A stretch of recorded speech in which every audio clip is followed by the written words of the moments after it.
And good evening, ladies and gentlemen. And my name is John Scott, and as the Deputy Presiding Officer, it's my pleasure to welcome you to the Scottish Parliament and to the grand final of the 2012-13 Donald-Dewar Memorial Debating Tournament. I am delighted to be chairing this prestigious event once again, as the Dewar debate is a highlight in our parliamentary year. Having presided over proceedings in this chamber throughout the week, including First Minister's questions earlier today, I am greatly looking forward to hearing our young speakers and what they have to say today. 128 teams representing schools from around the country set out on the road to Holyrood last year. 32 first-round heats, 16 second-round heats and 4 semi-finals have whittled down the field to the 4 talented teams who will be competing in this evening's final. My congratulations to the finalists, who I will introduce shortly, and to the 9 other teams who also take up seats on the chamber floor. They will have the opportunity to participate in the several open floor debates during the course of the proceedings. And the history of this tournament spans the history of our Parliament. It is superbly organised by the Law Society of Scotland, so I offer my thanks to everyone at the Society for all their hard work and efforts in that regard. I'd also like to thank the tournament sponsors, Hodder Gibson, publishers and the Glasgow Bar Association for their much valued support. Following the untimely death of Donald-Dewar, Scotland's First Minister, in the early years of this Parliament, this debating tournament was dedicated to Donald's memory. As you know, Donald was widely respected as a greatly talented and enthusiastic debater and a leading politician, and is missed by us all even yet. He enjoyed a successful career in the legal profession before his passion for politics led him into a full-time political career. So it is fitting that this chamber continues to reverberate to the sound of a new generation of debaters through this annual competition final. I'd also like to offer a very warm welcome to our guests joining us in the public galleries, teachers, classmates and family. And I hope you enjoy your evening in our Parliament. The motion for today's final concerns how the internet can and does encourage democratic participation. And this is an area of particular interest to the work of the Scottish Parliament itself, and I will therefore be listening to the arguments with great interest. It's entirely fitting too that we will be providing coverage of this event through the Parliament's Twitter feed, Facebook page and website. So, ladies and gentlemen, it simply remains for me to wish you all an enjoyable evening and the very best of luck to our finalists. Thank you.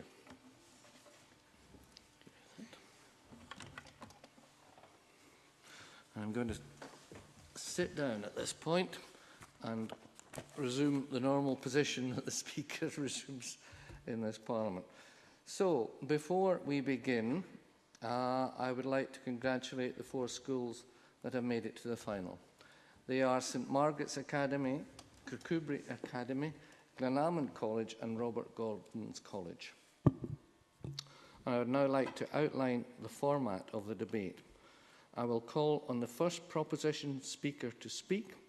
They will have 6 minutes. I will then call on the first opposition speaker to speak. They also will have 6 minutes. This is repeated for the second proposition and the second opposition speakers before we open the debate to the floor. During these 4 speeches, I will verbally announce when your first minute is up, and this will indicate that interventions are then permitted. I will also verbally indicate when you have entered your last minute, and at that point, no interventions will be taken. When your 6 minutes are up, I will ask you to wind up, and if you continue further, I will ask again for you to wind up after 30 seconds.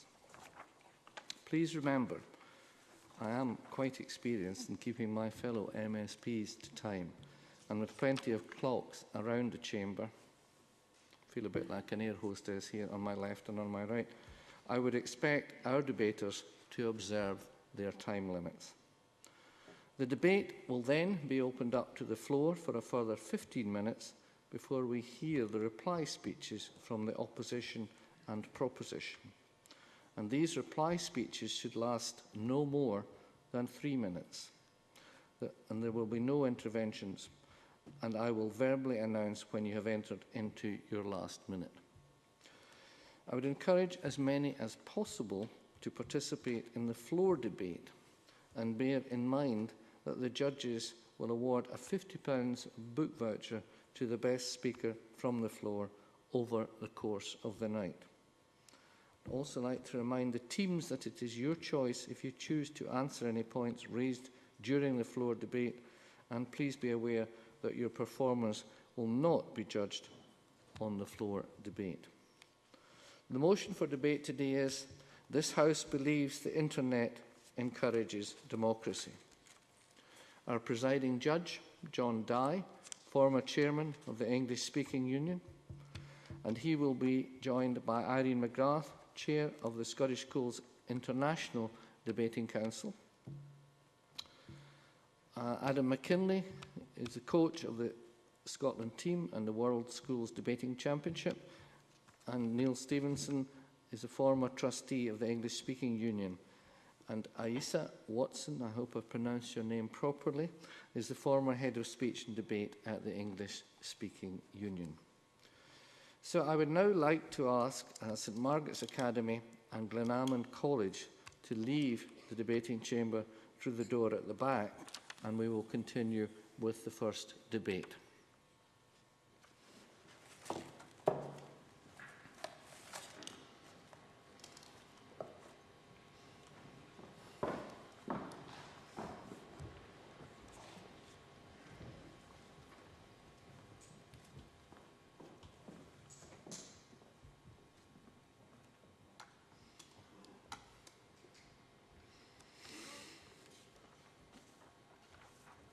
Thank you. I'd now like to call on Morag Forbes from Robert Gordon's College to open the debate as the first proposition speaker. You have 6 minutes, Morag.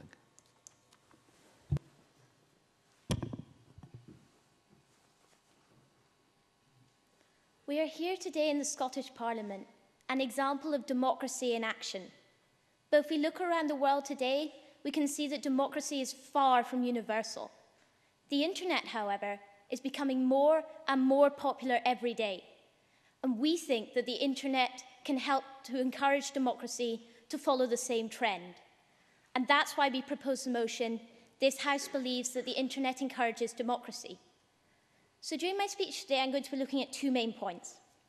Firstly, how the internet can drive the bringing about of democracy in non-democratic and emerging democratic countries from within. And secondly, how the internet can help the international community bring about democracy in non-democratic countries. But first of all, I'm going to define the motion. So by democracy, we mean a system of government by the eligible members of a state, typically through elected representatives. By encourages democracy, we mean that it brings more advantages than disadvantages in the fight for democracy. And although we realise the internet can never be fully responsible for the creation of a democracy in a country, it sure as anything makes the fight to get there so much easier. So my first point is how the internet can drive the bringing about of democracy in non-democratic and emerging democratic countries from within. And we think that does it in 2 main ways. Firstly, by giving people a voice, and secondly, by providing a platform for organisation.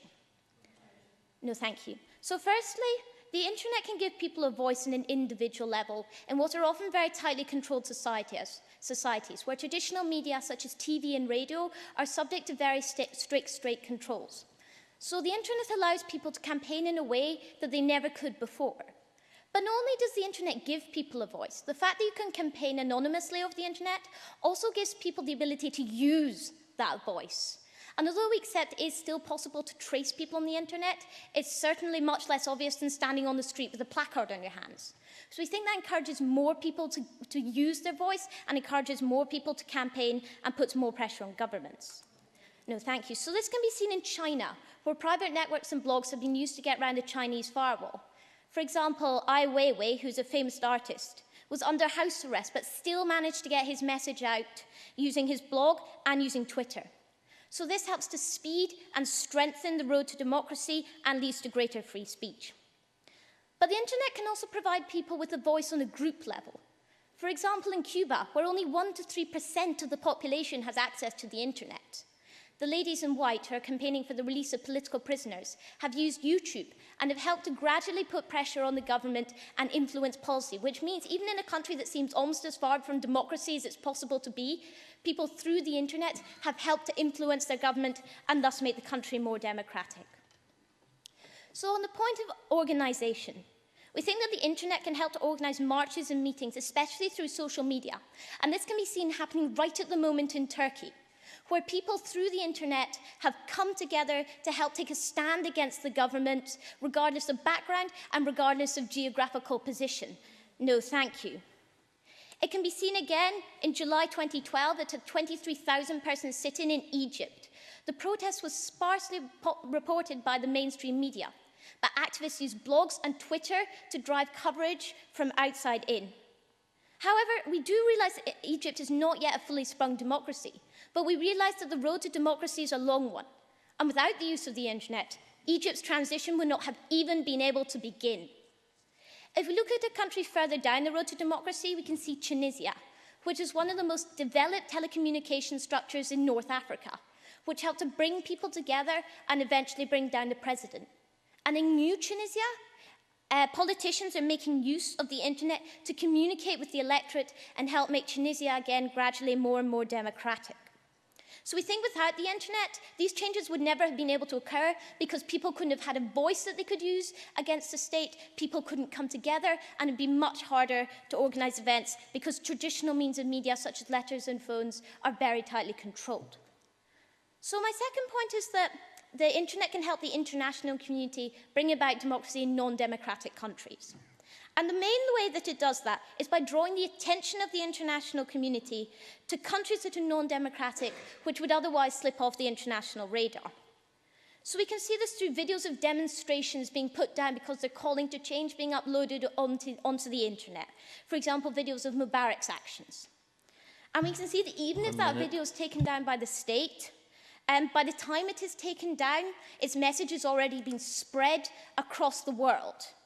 And we think that that's particularly powerful because once you've seen an image of something happening, it's much more ingrained in your memory and you're much more likely to act on it and put pressure on your government to do something about it. So once the international community becomes aware of situations through the internet, there's greater pressure on our governments to in turn put pressure on non-democratic countries to change.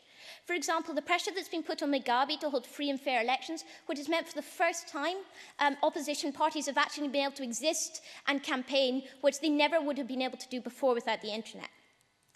And the international community can also help by providing communication links. The uploading of material does not need to be done internally.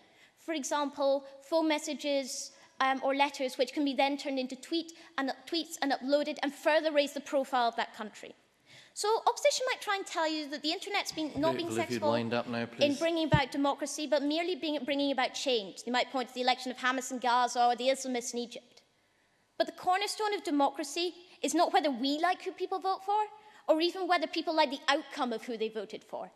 It's the fact that people, through their own personal freedoms, voted for their politicians. So, ladies and gentlemen, because the 2 billion people who have access to the internet can and do bring about democracy, please propose the motion. Many thanks.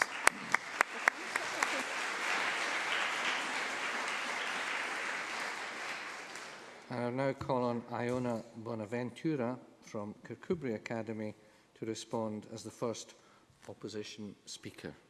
Iona.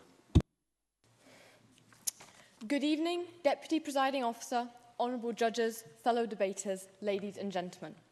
In the words of Eric Schmidt, the internet is the first thing that humanity has built that humanity does not understand. the largest experiment in anarchy that we have ever had. While the internet has the potential to be a phenomenal asset to society, it is at present an unknown quantity. Tonight, it must be understood that as well as democracy being a fair government, it is also a society that respects human rights and promotes plurality. But early evidence is showing that the internet is not promoting democracy, and for this reason, Lydia and I tonight debate to oppose the motion. I will explain how the internet has the capacity to encourage democracy, but that this is undermined by authoritarian intervention. And I will describe the internet's negative impact on political participation. Lydia will illustrate the damaging effect of anonymity and the problem of information overload online. But first, I must take issue with some of the points raised by the previous speaker. Tonight, the Arab Spring has been regarded as proof of the internet's power to bring about democracy. But 2 years on, little has changed in terms of democratic representation. Yes, please. But do you not think that actually the road to democracy is a long one, and on your side of the table, the country would have been able to change at all? No, because if you look at the evidence, today, 2 years on, Syria, it has developed into a civil war, and at the same time in Egypt, Mohamed Morsi has granted himself unlimited powers, including the power to legislate without judicial review. This is by no means a democracy. Yes, please. We see that in Egypt, the courts are trying to hold the president to account, and we see the people are trying to hold the president to account, and we think that's a very positive step. We think that shows that democracy is working, and it is getting there in Egypt. I think if you look at the political situation right now in Egypt, it cannot be described as democratic. This has been backed up by, for example, the Economist Intelligent Review of 2012. It is unquestionable that it is not a democratic society today. In the early stages of the Arab Spring, it is true that the internet got the better of the totalitarian regimes. But soon the authorities fathomed the internet's role in the revolt, and at this time, Egyptian authorities did not have access to sufficient infrastructure to monitor the cyber community. Mubarak panicked and cut off the internet, but many believe that it was in the absence of social networks and of microblogs that the people truly began to take to the streets and the insurgents began. To my first point, it is true that the internet has the capacity to encourage democracy, but this is restricted due to increased surveillance by those in power. 5 days ago, US spies were accused of tapping into the servers of internet giants, including Apple, Microsoft, Facebook, and Google via America's PRISM system. On the back of these allegations, Sir Tim Berners-Lee stated that unwarranted government surveillance is an intrusion on basic human rights that threatens the very foundations of a democratic society. This trend is not set to change. The human population is doubling every 25 years. The capacity for surveillance is doubling every 18 months. The ability to observe via the internet is also becoming cheaper. Ladies and gentlemen, this is an enormous threat to democracy. Authoritarian leaders can manipulate the internet, as in the case of the Arab Spring. Many embrace this resource as a way of keeping tabs on the population.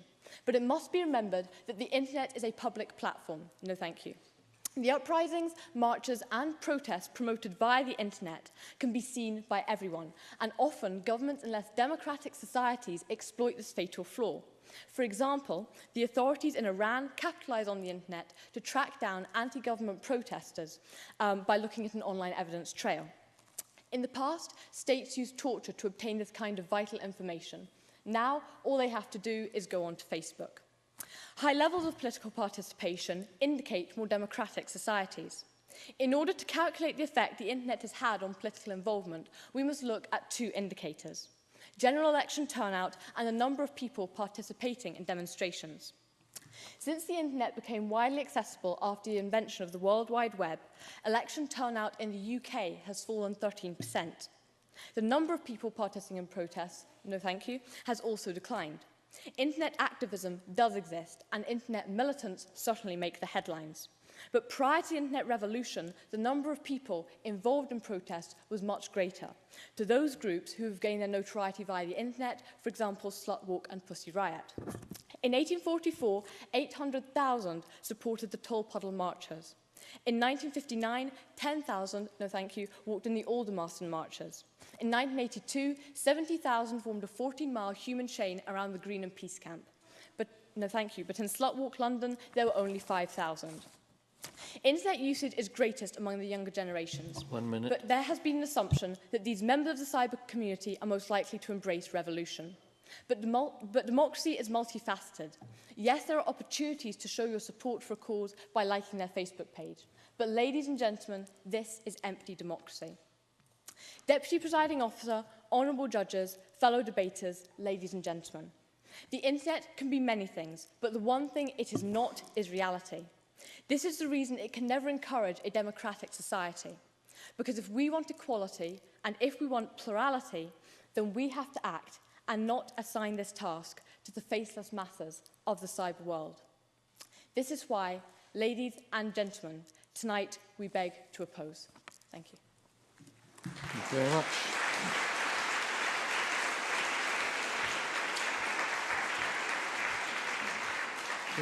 Thank you, Iona, and I now invite Thomas Sanders, who's the second proposition speaker, to give us his views.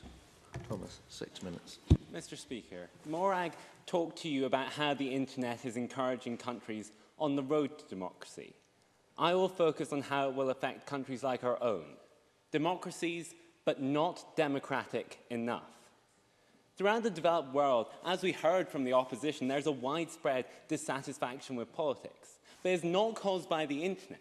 It is caused by our current political system. In the UK, we had the expenses scandal. In the USA, there's huge discontent with a supremely inefficient Congress. And in Italy, a party led by a comedian won 25% of the vote in February. Much of this anger stems from our problems with our political systems that are limiting a full democracy. Because at present, we have problems like a society where it is not transparent, and a society where there is no transparency in politics is undemocratic. A society where both politicians and small groups are inaccessible to the public is undemocratic. And a society where any individual cannot have a valuable impact on politics is undemocratic. And it is those three key issues and how the internet is resolving them that I'll focus on today. First, I'd like to take issue with some of the things that the previous speaker said. She brought us some examples of where the internet hasn't made the world the utopia that she thinks we are arguing. But firstly, I have to point out that we are not saying that the internet solves all problems, merely that it is improving things. She said that Egypt is not a democracy yet. No, it is not a democracy yet, but it is on the road. It is a hell of a lot closer than it was 4 years ago. No, thank you. And she talked about how, oh, well, there's surveillance of us. We're being watched through the internet. Well, actually, yes, we say that perhaps we are, but we know about that. We can take our government to task about that, and I will be going on to talk more about how, because of the internet, it is easier to take our government to task than that. And so that encourages democracy. And she also talked about how new political apathy since the internet came along. Well, we think that that is just false reasoning. We think that there's been a long-term decline in political interest, and that the internet is actually reversing that and is by no means the cause of it, ladies and gentlemen. In fact, there are very many other factors. But firstly, on to my main case now, on to this idea of transparency. No, thank you. The internet allows us to scrutinise and to question the actions of our representatives in a way traditional media never could. We now have access to the full decision-making process, not just through what the media chooses to show us, but through online videos of Parliament like we're going to have tonight, through things like the My Society projects and similar sites, which the Labour peer Lord Gould of Brookwood described as probably the single biggest catalyst for political change in this country. They're doing amazing things like they catalogue all speeches and votes in the UK Parliament, which gets 250,000 hits per month. And they also have a system which encourages MPs to tell interested members of the electorate just what the hell they think they're doing, and then allows the electorate to go online and discuss it, which 200,000 people in the UK have signed up for.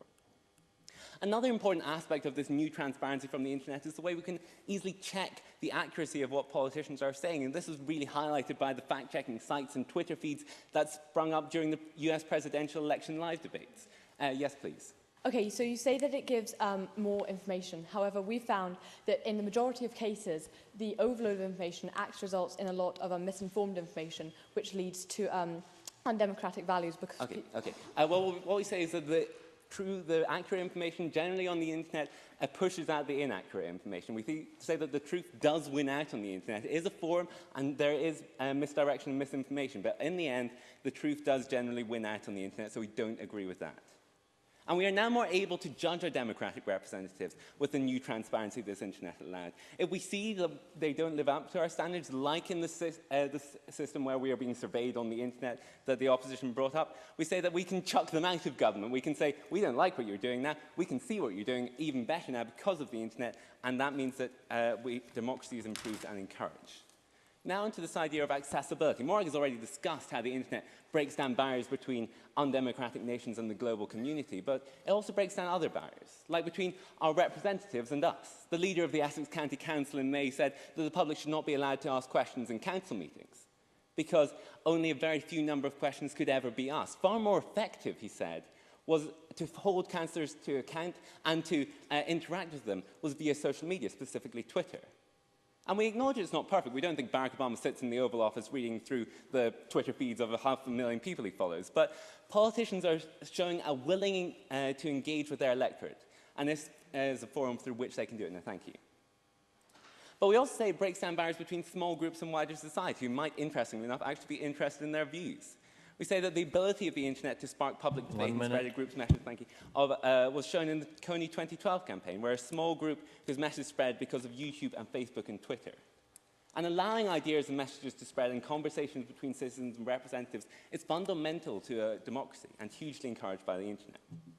And finally, quickly onto this idea of participation in democracy. Because we are, after all, standing in a parliament that essentially pioneered the modern petition system, where almost anyone can start a petition on the internet on an official government site, and from there will go on to be examined and may even be debated in parliament, no matter the number of signatories. And it's not only easier to make a petition on the internet and to gain support, as I discussed in my minority campaigns, but you're now more certain of a response. Take, for instance, the petition that was debated earlier this year in the UK Parliament on EU immigration, or one sent to the Scottish Parliament that led to the smoking ban in public places, or the one sent to the US White House on getting the government to build a Death Star. If you'd wind up now, please. No, thank you. The government is now beginning to respond to the real concerns of the people, and surely that should be what a democracy does. In conclusion, then, the internet allows us a democracy of the people, where our politicians are accessible and campaigns do not require the massive elitist budgets of days gone by. A democracy by the people, where individuals can have impact on major decisions, and of course, a democracy for the people, where transparency allows us to know that our representatives are governing in our interests. Thank you. Many thanks.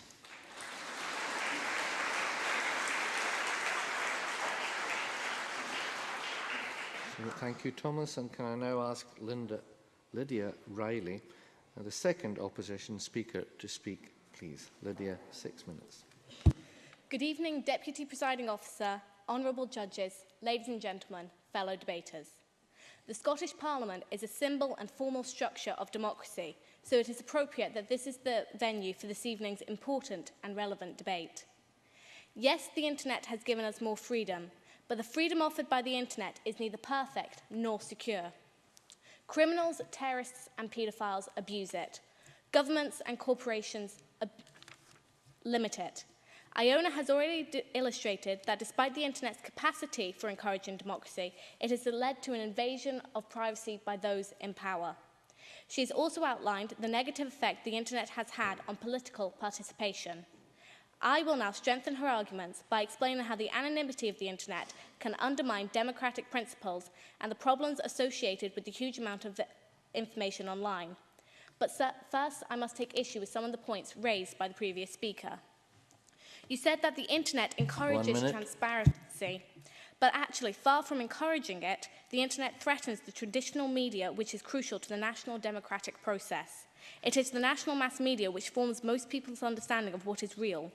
But blogs, tweets and postings are increasing while newspaper sales are decreasing. Consequently, there are fewer roles for investigating journalists who try and find out, and tell us what is really happening where and why. It is too easy now for someone to mistake an opinion or theory of the fact and portray it as so. Freedom of information has been lost in misinformation. Yes, please. Things like WikiLeaks totally contradict that. They're showing that we now have more access than ever to inside our government, and surely that is a good thing.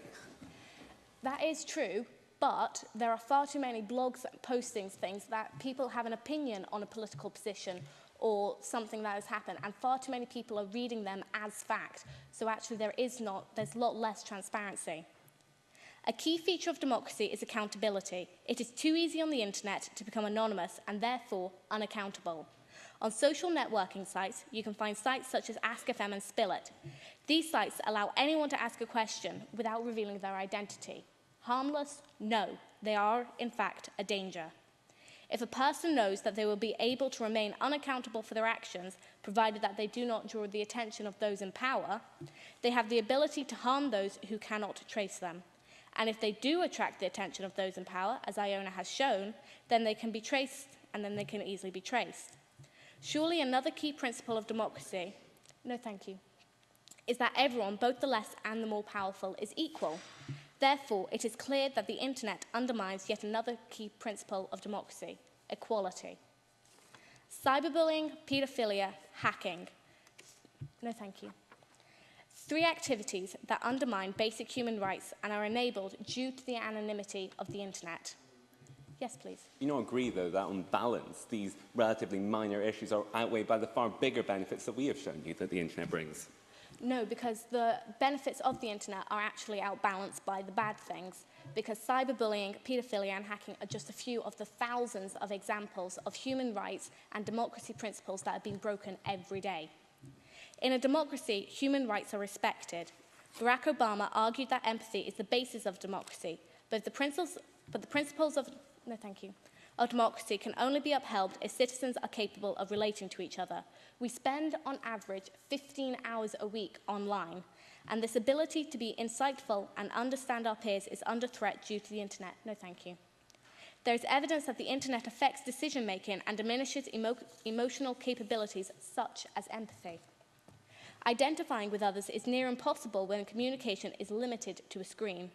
It's a phenomenon well described by the lead Lulzec hacker, Jake Davis, who stated that the internet is a very limited world. You can see it and hear it, but you cannot touch the internet. It is a world devoid of empathy. The internet does allow freedom of expression, but rather than promoting rational debate, it encourages a lynch mob mentality. A prime example of this was seen last month with the murder of Lee Rigby in Woolwich. Social networking sites were in uproar. Abusive and racist comments were posted for all to see, and attacks on Muslims increased from 1 a day to the average of 8. These messengers would not have dared make these comments in real life, but on the internet they were not held accountable for their actions. These people abused their right to freedom of speech, which we in democratic societies enjoy. This leads me on to my second point. Yes, democracy means giving power to the people, but the internet also increases the power of those who abuse its power. 1 minute. Jihadists use the internet as their main medium of communication and coordination.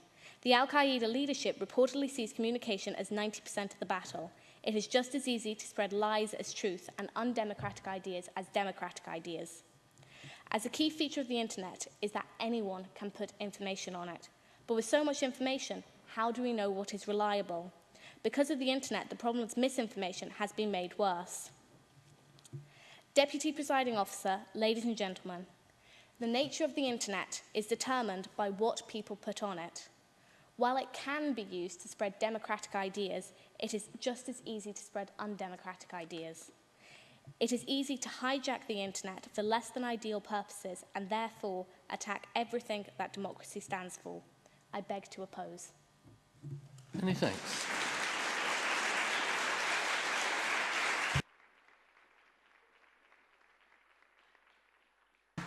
So thank you, Lydia, and thanks to all our speakers.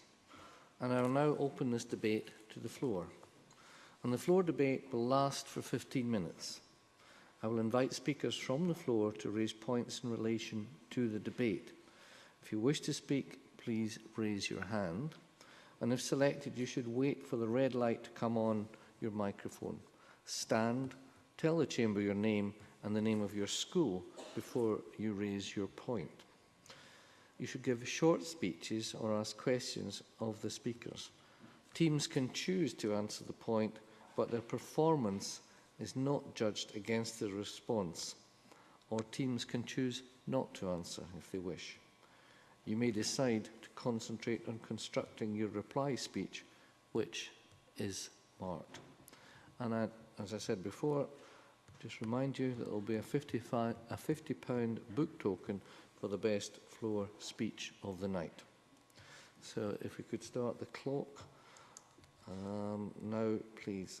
So thank you all very much for your contributions. And I will now ask, no, No, that's not. That's the next bit. We're now opening it up to contributions from the floor. Young lady here. Pull the microphone up straight. That's it. I'm Monica Pitt from St Aloysius. Now, in the first proposition speech, when you were discussed Cuba, I think, and please correct me if I'm wrong with the figures, you said the internet was only available to 1 to 3% of the population. Now, I may be incorrect when I say this, but that would be the top 3% of the population. That would be the richest percent of the population. And while these people have chosen to use the riches for good, that is still 97% of the population unrepresented. And it's fair to say that in most cases, the most undemocratic countries are usually the most deprived, when people live in poverty and the access to internet is very limited. So therefore, while this might be good in the Western world and the rich world, it surely cannot be the answer for everybody and cannot be the road to democracy for everybody. Thank you very much. Does anyone wish to respond to that point? You were first, yes. Well, we think that there's many ways that the internet can be beneficial. Stand up when you respond. We think that there's many ways that the internet can be beneficial to less economically developed countries. We look at things like the Voices programme, which was set in like Kenya and other African countries around there, which was this wonderful initiative where it was like you could phone up from a mobile phone onto an internet and then you could give your opinion, and it was accessible to everyone with a phone. So it wasn't just the rich people who had direct access to the internet. You could access it through, not like a smartphone or anything, just a normal mobile phone, which many people have because it's obviously very useful. And so they could get updates on elections and they could give their opinions on the elections and hear others. And so we think that even examples like that shows that the internet can be a benefit, can encourage democracy and can help democracy in less economically developed countries. Excellent. Another question, please. Yeah, gentleman here. Hi, my name is Kyle Spencer and I go to Robert Gordon's College, and I just want to ask the second opposition speaker a question.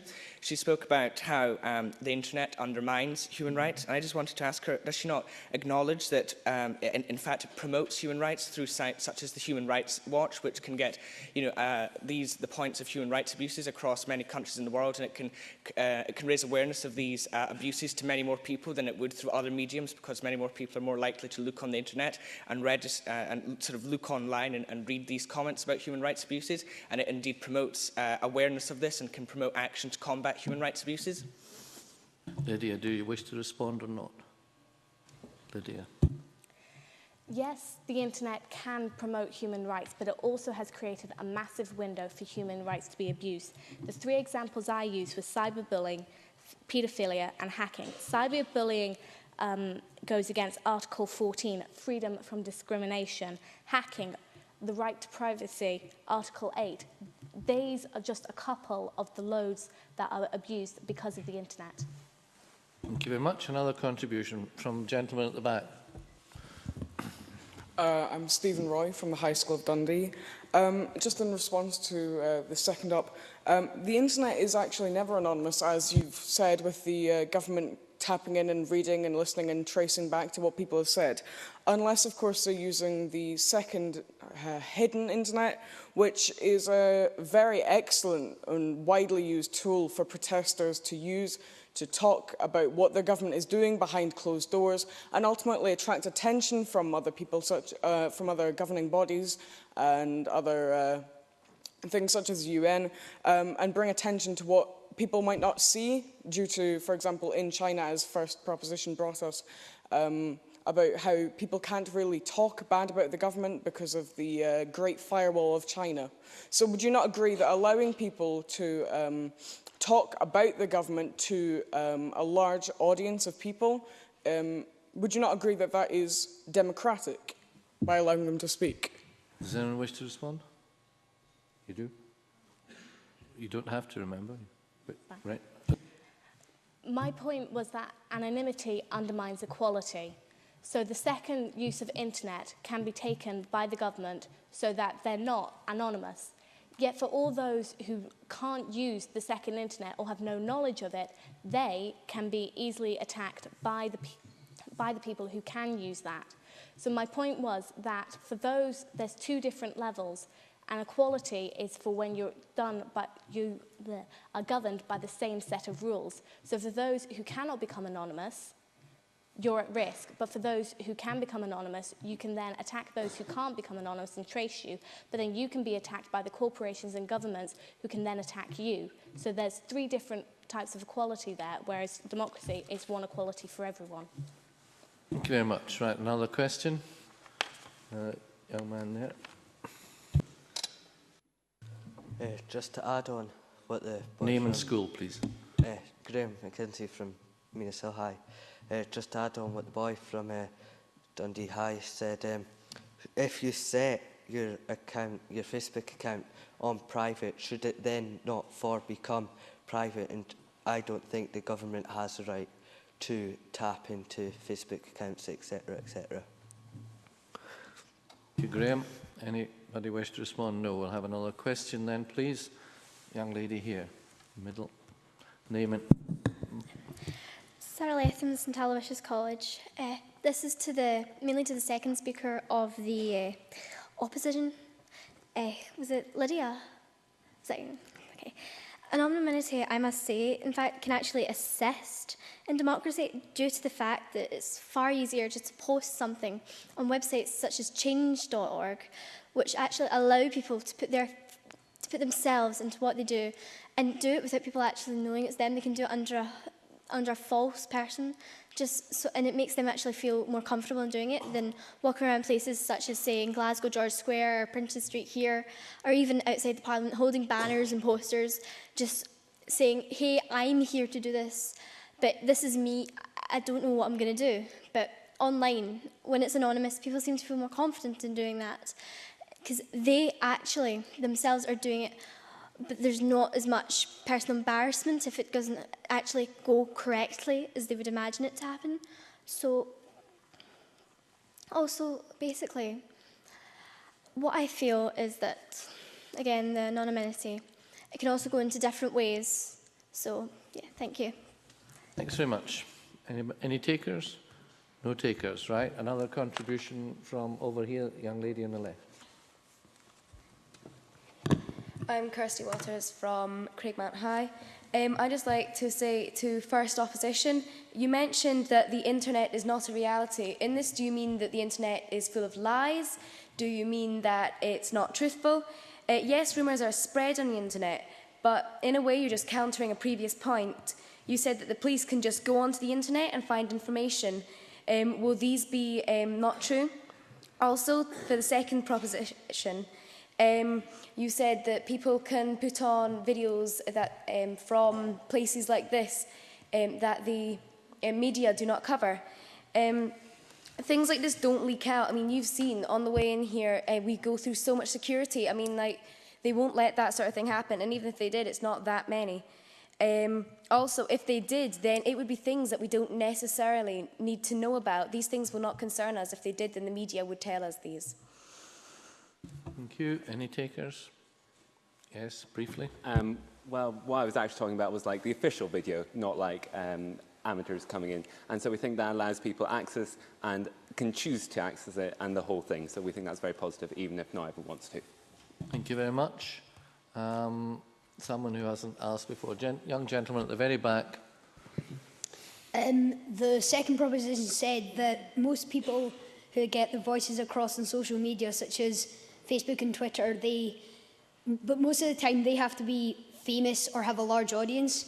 But in a lot of cases, these people are the minority. So in my case, if I was to go on my Twitter and say, I'm having a protest at the weekend, please come along. Now, because I'm not famous or have a large audience, if any, most people would think I'm joking or will laugh at me. So to get the point across in social media, you have to be known by many or have a large audience. Just give me your name, the name of your school and your name, please. Oh, sorry. Rory Grieve, Kirkcudbright Academy. Next question. Oh, sorry, did you want to contribute? Go. Which is, although we accept, if you have 1 million Twitter followers, it's easier to get support than if you, like me, only have 22. We think that it provides the opportunity to gain so much more support, because if you're trying to raise awareness just by walking around, you can only attract people in your local area. But because the internet is an international phenomenon, you could have people starting to support your cause from deepest Mongolia or outer China that you would never have been able to talk to face to face. And that's why the internet's so good, is because it doesn't matter about geographical borders or what background you're from. You could access absolutely anyone that you couldn't by any other means of communication. Excellent. Another contribution, please. Young woman at the back, please. Young lady. I'm Chloe Thornton from the Glasgow Academy, and this is for the proposition. If we do use the internet to promote democracy and we use it to improve democracy, and so many millions of people are posting statuses on Facebook and using Twitter, then many of these people's voices won't get heard because of these many tweets. There are only a minority that will actually be read by the important people and by the government, and the majority of these people will not be heard, therefore aren't being represented. No takers this time. Right, another question. Gentleman here. Hi, I'm Chris McCarthy from St Aloysius. It's point to the second proposition speaker. During the second opposition speech, you made a point and you claimed that what she was talking about weren't minor issues compared to what you've just said. Can you please explain to me how cyberbullying, paedophilia and hacking are not minor issues? Do you wish to answer? I didn't speak clear enough. I meant minority, not minor issues. They are obviously of great importance, but they don't affect as many people as like democratic institutions, like how we vote, which is if Egypt becomes a democracy, that affects a lot more people than cyberbullying. So I'm not saying it's an unimportant issue, but it affects less people. Many thanks. Gentleman here. Hello, I'm Anthony Walsh and I'm from Robert Gordon's College, and I have a question. My question is to the second opposition speaker. And in your speech you said that there are fewer roles for investigative journalists, but do you not acknowledge that there are more roles for investigative journalists through the internet, through websites like the Huffington Post, which allows people to contribute their own investigative pieces, and it's a better alternative than the mainstream media, in which people who run different corporations within the mainstream media, such as Rupert Murdoch, have closer relationships with those in power, like David Cameron? Wish to respond? No, no responses. So another speech. Gentleman at the back. My name is Rory MacLeod. I'm from St Mary's Music School in Edinburgh. I'd like to ask the proposition about The Guardian's recent expose of the US government's colossal undercover network by which they have complete unstopped access to users' private material as a matter of course. Is this a system which they use to do this, or is this evidence of an autocracy? The internet will always be at risk from the authority, and so is this not another means by which tyrannies can assume even more totalitarian stances? Thank you. Any takers? Can you go? Actually is, even though we do accept issues like this exist, I mean, it would just be simply lying to say that it didn't. That the means of communication and media have always been open to state scrutiny. When people wrote letters, those were open to checks. When we first moved on to phone calls, they were bugged. So we see there's always been state restrictions, but the wonderful thing about the internet, and that's why countries like North Korea and Iran fear it so much, is because it cannot ever be possibly fully restricted by the state, because it's such an international thing, and it also allows us to know, like you just said, what the state is doing, and then to hold them account for their actions that we couldn't do in any other way. Thank you. Yes, lady there. You. Christina Gordon from Craigmount High School. I actually have to disagree with the opposition's point, because as I do agree it could be confusing and you could easily confuse opinion and fact on things like blogs. I agree with actually it's good to have them out there, because the politicians might want to hear what their countries think so they can act appropriately and accurately and please their citizens, countries, neighbouring countries. Don't think we have any takers this time. So another point. One from over here. Yes, you. Thank you. Rachel Allen from High School of Dundee. We see, as Turkey was already mentioned by the first proposition, we see it allows communication and helps the organisation of protests, as recently seen with the Gezi Park example.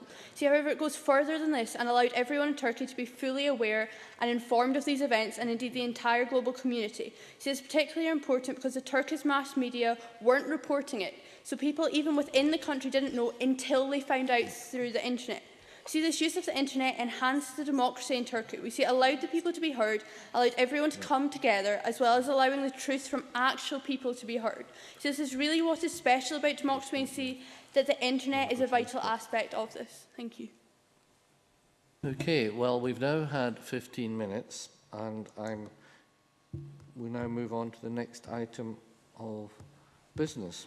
So I would now ask Iona Bonaventura to reply on behalf of the opposition. We are running a little bit ahead of time, but that's probably a good thing. Trust me. Iona, if you would like to give us 3 minutes, please. Deputy Presiding Officer, honourable judges, fellow debaters, ladies and gentlemen. It is my role to sum up the case for the opposition and to identify the key areas of clash in tonight's debate. I have argued as first opposition speaker that authoritarian intervention undermines the internet's capacity to encourage democracy, and I have discussed the negative impact the internet has on political participation. Lydia continued as second opposition speaker to outline the dangers of anonymity online and the effect of information overload. It must be remembered, though, that tonight Lydia and I are not arguing against or in favour of the internet, and we are not debating against or in favour of democracy. What we are opposing is the proposition's belief that the internet encourages democracy.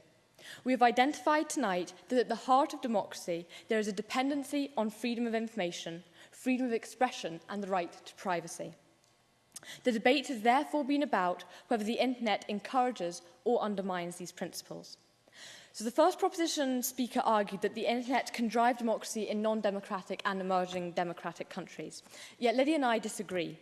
Primarily, the Arab Spring was used as a case study by both sides.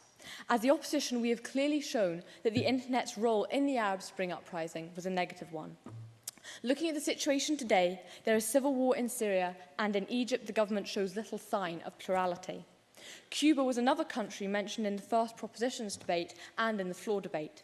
They themselves admitted that 1 to 3% of the population had internet access, but this is far from democratic because it denounces equality, as not everyone does have access.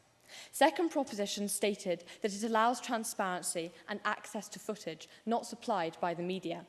However, as Lydia has said, this threatens traditional media, which is crucial to a national democratic process. Blogs, tweets and postings are increasing, while newspaper sales are decreasing. This would be okay, yet an internet opinion can often be portrayed as fact, and freedom of information can be lost in misinformation. To conclude, Deputy Presiding Officer, honourable judges, ladies and gentlemen, fellow debaters. Perhaps the reason why the internet can never encourage democracy is because this was not what it was invented to do. First launched in 1958 to give the USA a technological lead over the USSR, the internet was never intended to become a tool to promote democracy. And yes, it has changed, but fundamentally, the internet is still only a network of fibre optic cables on ocean floors and satellites spinning in space that are vulnerable to control and mass interception. So I conclude tonight with a quote used by the second proposition speaker. They were the words of Abraham Lincoln, who described democracy as government of the people, by the people, for the people. But this shows that the future of democracy lies in our hands, and that the internet can never compete with the power of humanity. For this reason, tonight, I beg to oppose. Thank you very much.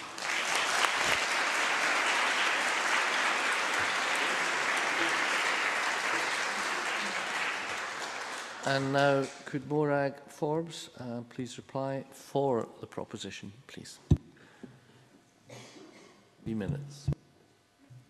Ladies and gentlemen, here today in Side Proposition, we stand on the side of wisdom, justice, compassion and integrity. Now, during this debate today, I find 2 main points of clash.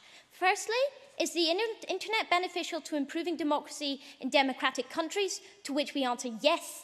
And secondly, does the internet help to bring about democracy in non-democratic countries? To which we answer yes. So basically, wherever you are in the entire world, the internet will help improve whatever political system you have. So firstly, is the internet beneficial to improving democracy in democratic countries? So we're told a lot by the opposition that the internet has too many opinions portrayed as fact, and traditional media is great. But you know, if we take examples like the Daily Mail, they produce opinions as fact all the time, but apparently because that's printed in a paper form, the opposition must view that as acceptable.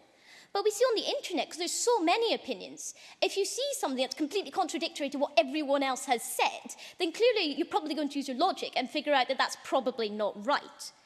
And we see that democracy is all about opinions, not just the ones that side opposition approves of, but the fact that anyone, no matter who you are, can hold an opinion and can share it.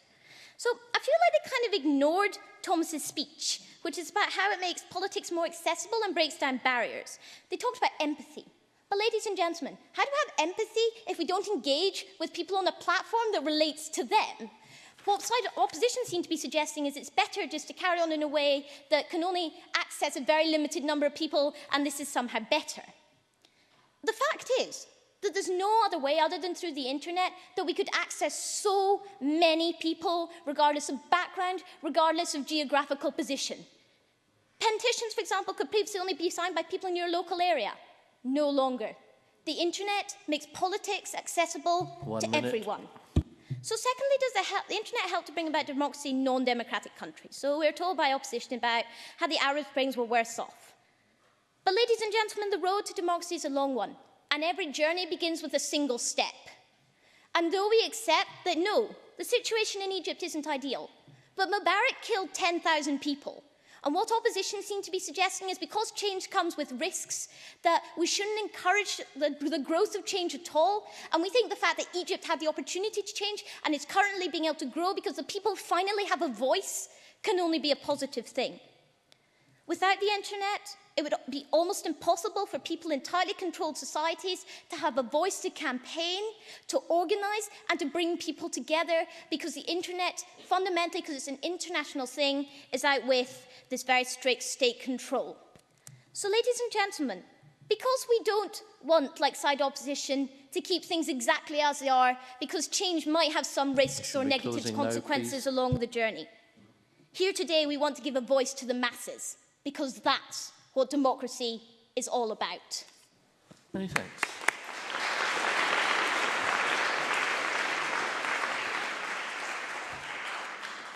Well, I would now like to thank both teams and those who contributed to the debate from the floor. You have given a valuable contribution towards today's motion, and there will now be a short break. And please speak to an event assistant if you want to make use of our facilities. During the break, could I please ask the speakers from Robert Gordon's College and Kirkcudbright Academy to move to your seats in the row behind you, and we can then welcome back Glenalmond College and St Margaret's Academy for the second debate.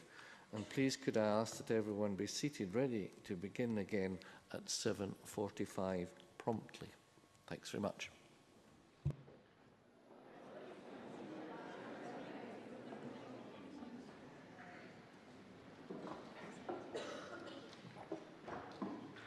If you're sitting comfortably, welcome back. And before we start the second debate, I'd like to remind everyone of the motion, that this House believes the internet encourages democracy.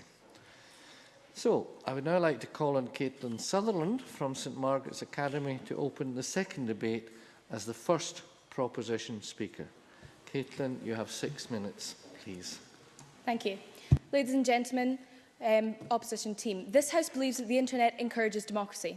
Today I'm going to define the motion, and then I'm going to talk about civil society and how it is important to democracy, and activism and how the internet plays an important role in activism. My colleague Shannon will go on to discuss the promoting of informed citizens and the internet's use in overcoming oppression. Ladies and gentlemen, we define democracy as a form of government whereby the citizens have an equal say in the decisions that affect their lives.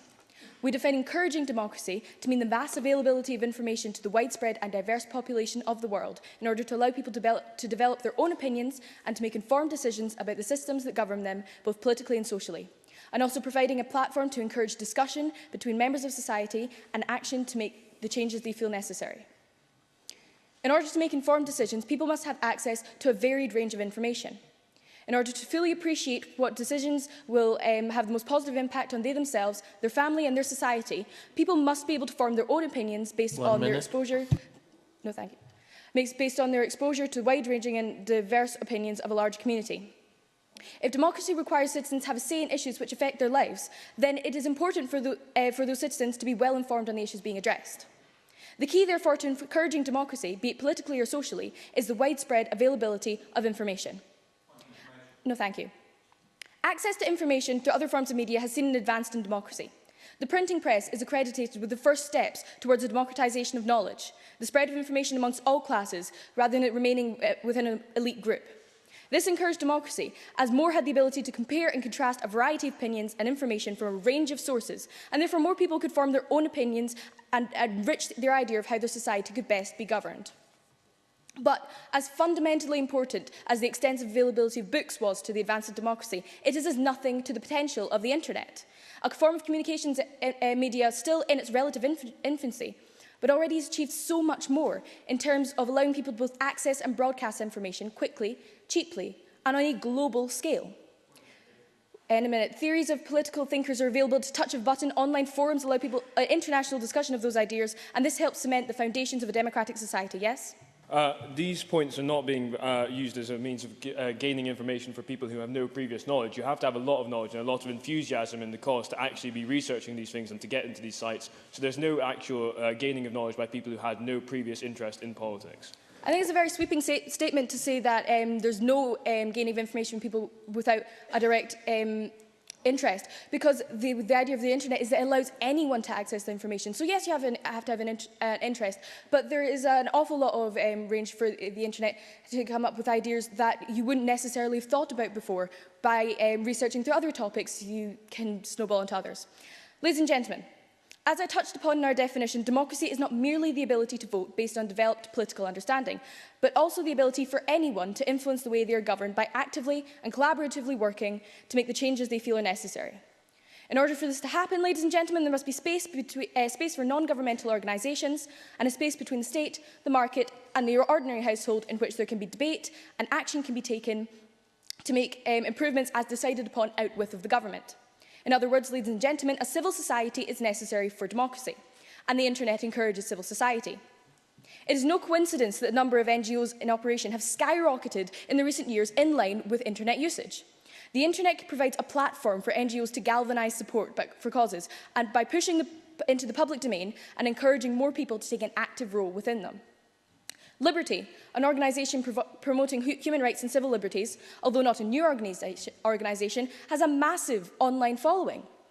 Through their website, you can access information about causes, facts on key issues, articles and speeches made in support of their causes. You can make donations, support campaigns, and follow their successes. Ladies and gentlemen, no thank you, a nation without a civil society is a nation controlled entirely by a governmental policy and lacking in independently active thinking that is necessary for a fully functioning democracy. The ability to promote active thinking through the sharing of information and opinions with people across the world instantly is what sets the internet apart from other forms of communication. This instant access to information, no thank you, and the ability to collaborate with people worldwide is empowering and hugely advances civil society and therefore democracy. However, while civil society is necessary for a democratic one, it is not the only means of influencing systems of political and social government that have been encouraged and enhanced by use of the internet. Internet activism, whether it be through viral campaigning, through the sharing of news and images through social networking, or hacking, known colloquially as hacktivism, has already been made a definite impact on both political and social issues. In 2010, an 18-year-old American student challenged budget cuts to education with a Facebook event.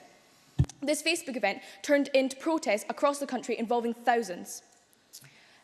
Social media such as Facebook and Twitter have been used frequently to garner support for causes and to organise protests, most notably the Occupy Wall Street and Arab Spring protests. The success of the latter has been widely attributed to the use of social networking in its organisation. And the largest and arguably the most powerful online activism network, Avaz, meaning voice, is a group that actively uses the internet to give people worldwide an opportunity to be heard. And even the smallest groups can broadcast on an international level. They aim, as they say on their website, to bring people-powered politics to decision-making everywhere. Ladies and gentlemen, does this not fall in line with our definition of the motion? It is activist groups such as Avaz, such as the groups and individuals they support, and such as the independent groups working for the same goal of empowering people to influence the way they are governed that are constantly working to enhance democracy. And ladies and gentlemen, on the internet, they thrive. Ladies and gentlemen, the internet, while still an incredibly new resource, has been used repeatedly for the growth of democracy. I've told you why masses of information available online furthers democracy in a civil society. I've told you how the internet, through social media, people can actively move to influence the social and political systems governing them. And I beg you, ladies and gentlemen, to propose this motion. Many thanks. So, thank you, Caitlin. And I would now invite Simon Bundermacher, I hope I've pronounced your name correctly, from Glenalmond College to respond as the first opposition speaker. Simon, you have 6 minutes, please. Deputy Presiding Officer, members of the House, tonight it is my honour and my duty to begin the case for the opposition on the motion this House believes the internet encourages democracy. My 2 main points tonight will be that by focusing on the internet, politicians become separate from real democracy, and secondly, that the internet can be exploited against democracy. My partner, Mr. Buist, will then go on to discuss the potential for propaganda and how it creates a narrow political class. But before my first point, 2 points of rebuttal against the first proposition speaker. She spoke about how viral campaigning can lead to genuine political change, but it doesn't. It leads to memorable slogans, and the political messages that people aim to get across are lost under the entertainment of the campaign that they are putting forward. Secondly, she talked about how people go to the internet to have debate, but that's not what they go to. They do not go to have a debate, they go to the internet to cement their views. In the same way that liberty is easy to access in order to get some democratic messages, it would be just as easy for those with anti-democratic sympathies to access websites which will cement their anti-democratic views as well. 1 minute. On to my first point. By focusing on the internet, politicians become separate from real democracy. In an age where the young voters are increasingly tech-savvy, the use of Twitter and Facebook are removing politicians from the next generation of voters due to their inability to effectively utilise the internet as a political tool. This is the era of #downgraded chancellor, as Ed Miliband so famously uttered in response to the budget this year. But the reductionist nature of Twitter has not informed the debate. It has led to a generation of Twitterati that are more informed but less involved. It is in pandering to this new generation of political activists that politicians are losing the human touch needed for real political discussion. Thus, the internet is not inspiring debate and democracy, it is stifling it.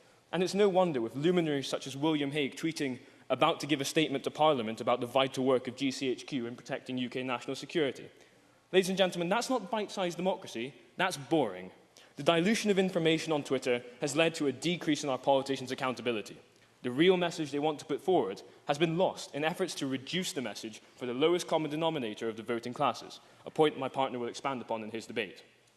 The fundamental principle of democracy was power to the people, and that requires the human touch from both the voters and the politicians.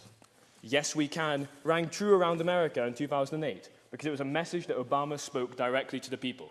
But in the campaign of 2012, the debate suffered as Obama took to the net to spread his message, removing him from the human element that swept him to power on a tide of optimism in 2008. Now, politicians are rewarded for having anything to say rather than something to say. This deprives us of debate and of a real democracy, where the people hear the politician's voice rather than seeing their slogans. So, how can we truly be encouraging democracy through the internet when our politicians can't use it to communicate in a meaningful way with the voters? #open democracy? Anything but. On to my second point. The internet can be exploited against democracy. My partner will go on to discuss how politicians distort the internet debate, but I will firstly explain how the internet can turn debate against democracy itself. The immediacy of the internet means it is incredibly easy for any member of the public to publish an opinion online, and that can quickly be seen and retweeted by thousands, if not millions of others. This has led to the advent of trial by Twitter, where accusations can be made quickly, without evidence, and stick for a long time, as people are unable to defend themselves against these accusations, and vilification by the Twitter trolls. Yes, please. If people are able to communicate their views, that in itself is democratic and can be attributed to the internet. Thank you very much. But these people are making up false accusations against politicians who may not necessarily have Twitter and therefore be able to immediately defend themselves, thus leading to, thus leading to established newspapers and political journals picking up on these opinions, using them as fact when they are not based in such, and when the time has already passed for the politicians to be able to defend themselves against these accusations. No, thank you. A good example of this is the accusations levelled against Lord McAlpine over social media sites, where we saw his reputation tarnished and the story picked up as fact by national newspapers, when in fact it was nothing but pure speculation. It is hardly a core tenet of a democratic country that we can incite change on the basis of unfounded allegations, no thank you, without giving our politicians a chance to defend themselves. For a nation that prides ourselves on accountability, the power of the anonymous few to hold the majority to ransom is terrifying, to say the least. And, at the extreme end of terrifying anonymity, we cannot ignore the extremists who use the internet as the means through which they spread their message.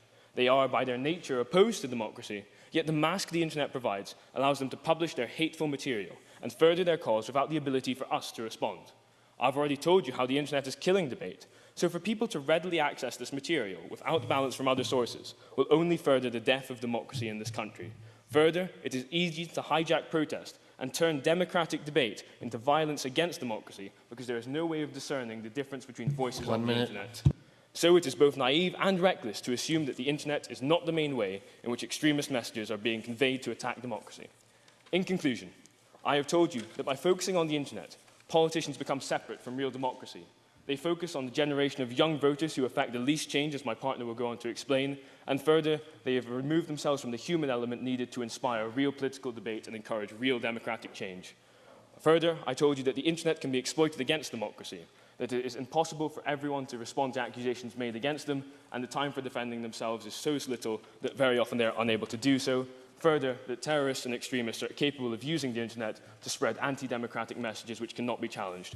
My partner, Mr. Buist, will go on to talk about the potential for propaganda and how it creates a narrow political class. So, rather than digitising a dysfunctional government, let the real issues be dealt with by real politicians, well away from cyberspace. I've got a hashtag for Dave and Ed. Hashtag delete the account. Let politicians reignite the debate and be accountable for real misdemeanours, rather than the allegations of the faceless minority. Vote opposition. Many thanks.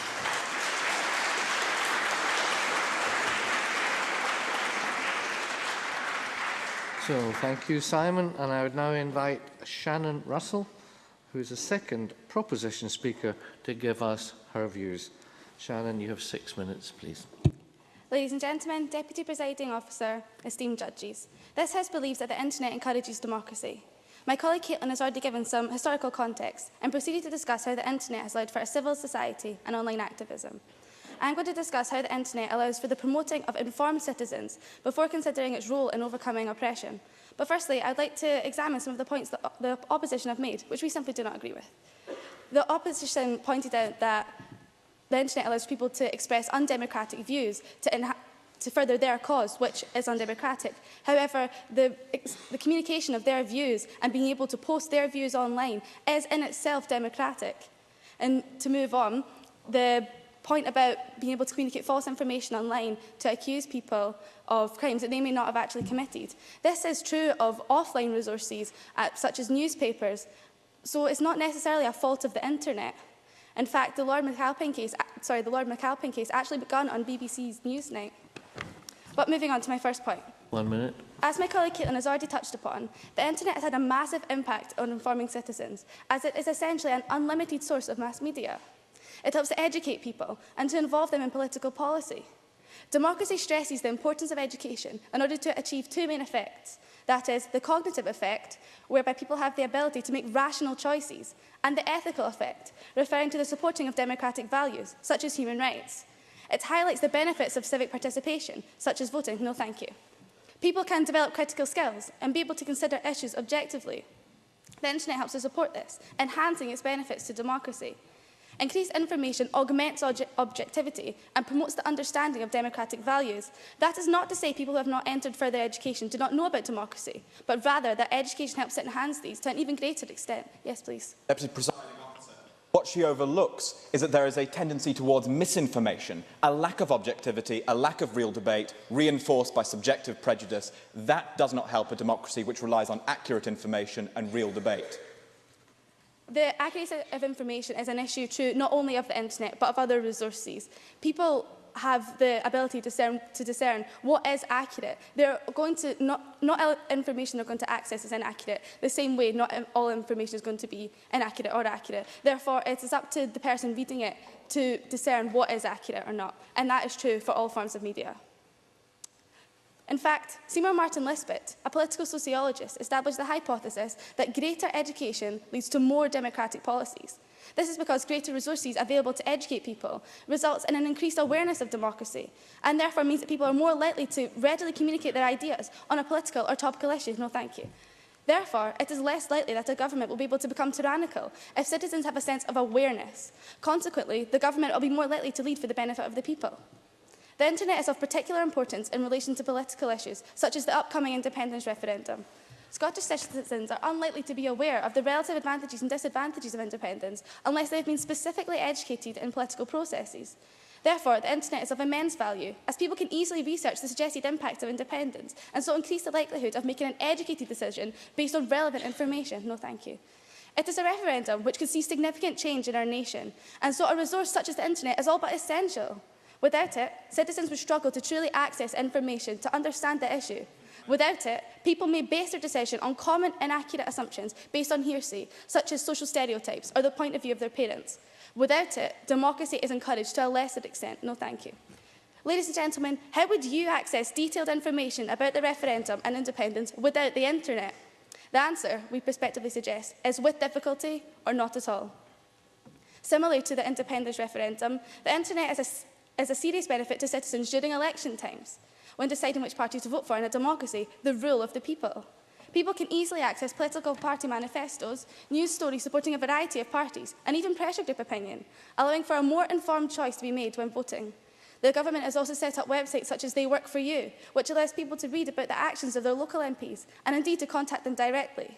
This website alone receives 300,000 hits in just 1 month on average, highlighting how many people can benefit from an improved relationship with their MP.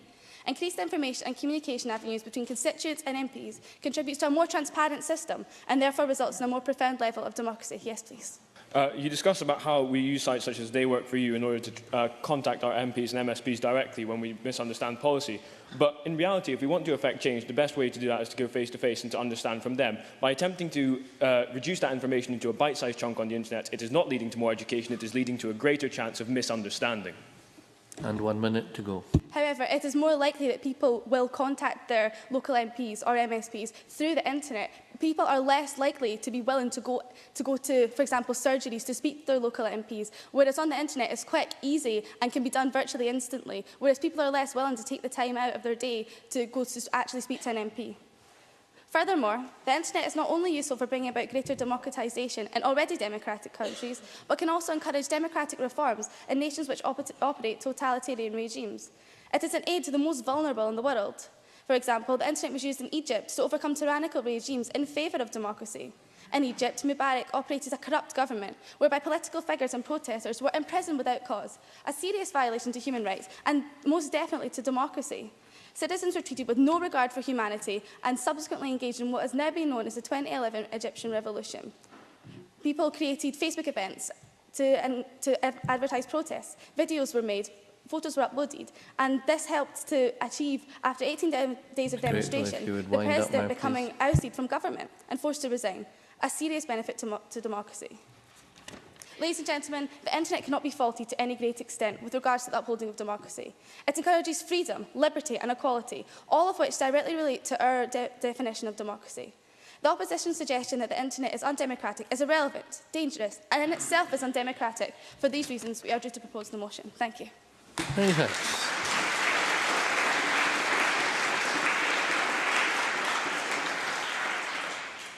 So thank you, Shannon. And can I now ask Marcus Buist, second opposition speaker, to speak? Marcus, you have 6 minutes, please. Deputy Presiding Officer, members of the House, my partner tonight has already told you that politicians become separate from real democracy and that the internet can be exploited against democracy. I will expand on this by discussing the potential for propaganda and the distortion of democracy. Our arguments do not merely qualify the importance of the internet, suggesting that older methods may at times be more effective, but go deeper, exposing the potential harm that can come from this new medium. While it's important to recognise that the internet can do good, we believe that our arguments demonstrate that on balance, the internet does more harm to democracy than good, both in Scotland and internationally. But first to some rebuttals. A key plank of the proposition's case has been education helps democracy. We agree. Where we disagree is whether the internet is actually helpful for that process. Instead, we believe that misleading information, the anonymity, the ability to post whatever you like, and the nature of the sometimes very aggressive debate on the internet means that, far from informing ordinary people, it serves to mislead them. Secondly, we should dispute the argument that people become more engaged, thinking that there is little evidence for this. If one takes the example of my mate Big Bill, a cleaner at our school, who happens to believe that the internet puts him off. He doesn't want to engage, and he needs those older mediums, the Daily Record and its 2- to 4-page politics section, in order to feel involved. Scots poet Douglas Dunn expanded upon this by saying that we live in an age of over-communication. In this age, people need to be put off. Put it down to real debate that's accessible to real people, then you have real education, not misinformation. And this leads me on to my third and final rebuttal regarding civil society. It is not civil society, it is not the whole of Scotland that benefits, but a narrow society of political obsessives and bloggers. They are the people who engage, and their engagement, their dominance of the debate, takes the debate away from the ordinary people, less democratic. The internet is not representative of wider Scottish population. But to my first point, the potential for propaganda. My partner has already told you about how the internet can be used against democracy. I shall show you how states in repressive governments often do so. And indeed, the internet must be treated like all mediums. All mediums can be used to post all messages, whether democratic or otherwise. Some of these messages are dangerous, and the consequences can lead to hate against democratic regimes. If one takes the example of China, where the 50-cent party, colloquially termed, pays government officials to blog as if they were ordinary citizens, a more invidious form of propaganda, as people believe these people to be genuine. This is more dangerous as it can reach more people than ever before, often distracting people from the real debate or otherwise putting forward repressive messages against democracy. Indeed, the New Statesman stated that commentators are hired by the Chinese government or the Communist Party of China to post comments favourable towards party policies and to shape public opinion on message boards and forums. The internet should not be used for this. Party politics has nothing to do with dominating the debate. Yes, please. Equally on your point about China, Chinese citizens have been using the internet to get petitions out of China to express their dissatisfaction with a corrupt government, proving that the internet can be used to...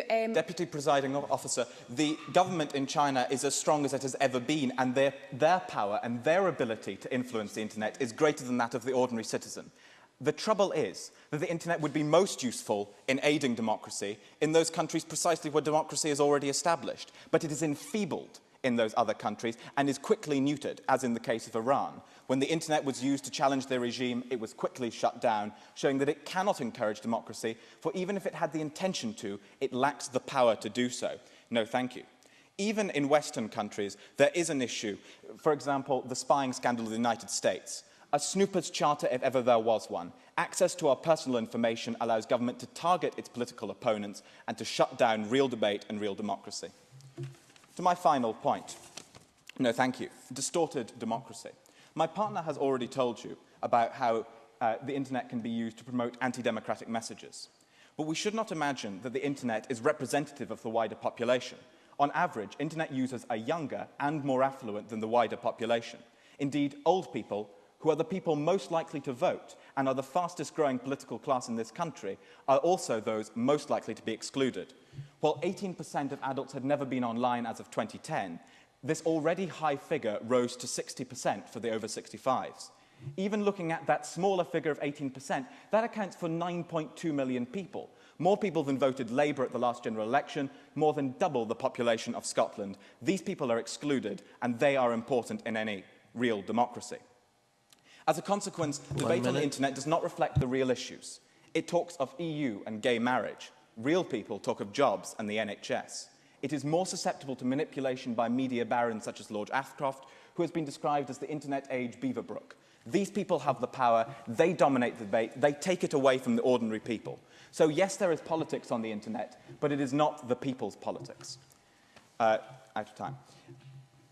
When this content is inaccurate, when it is aggressive and vile, it cannot be used as a sensible means of political education. It distorts the debate and takes politics away from the people.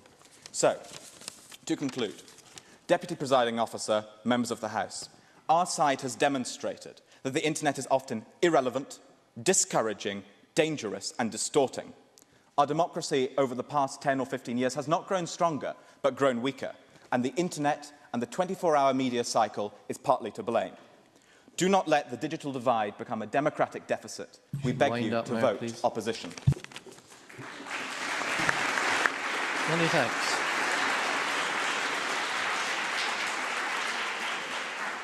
So thank you to Marcus, and thanks to all our speakers. And again, we have heard some interesting and indeed fascinating views in this debate. So I will once again open up this debate to the floor and would like to invite everyone to participate as before.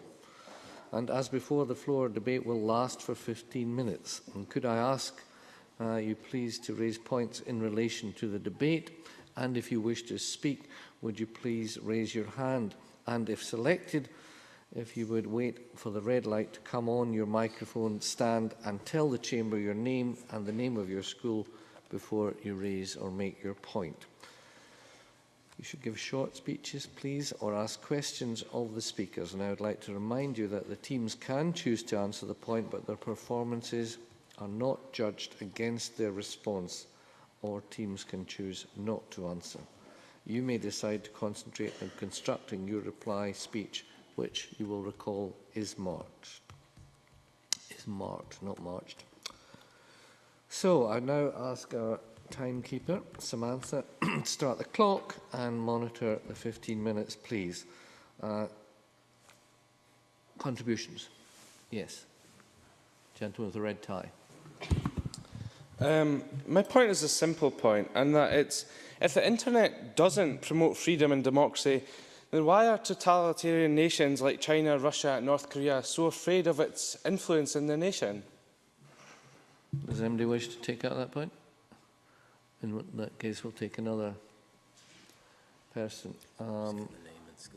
Yes, must give you a name of your school, please, young lady.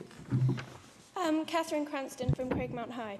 The majority of our young people aren't all that interested in politics. The majority of our voters are over 60, and I know that our debating society is unfortunately named as Geek Club. So we need to make democracy what these people define as cool. But we do this by using the internet to encourage democracy. We can do this by using Facebook and Twitter. So we do see that the internet is useful to encourage democracy. Any takers? No. Another point from this side of the room. Yes, you and the young gentleman there. Thank you, Mr. Deputy Presiding Officer, members of the House. I'm Johnny Boyd from Cricklowin. The proposition have said small ways in which the internet does encourage democracy, and the opposition have said why these ways actually don't. There are, in fact, ways in which the internet doesn't encourage democracy in the first place, like radical Islamist clerics like Abu Qatada. The proposition would say to this that speaking their own views in itself is democratic. However, this is freedom of speech, not democracy. There's a difference. Although democracy encourages freedom of speech does not, in fact, encourage democracy. Thank you very much.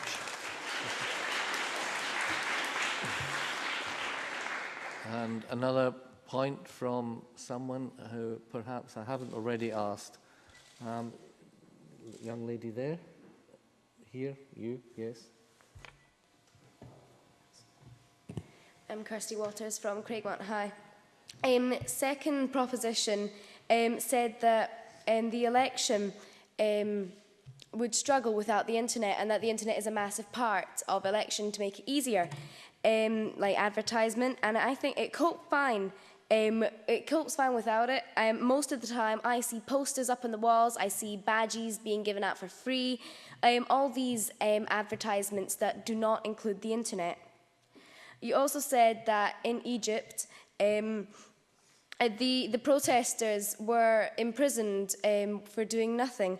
In fact, they committed violence, vandalism, and they caused riots. I do not think this is nothing.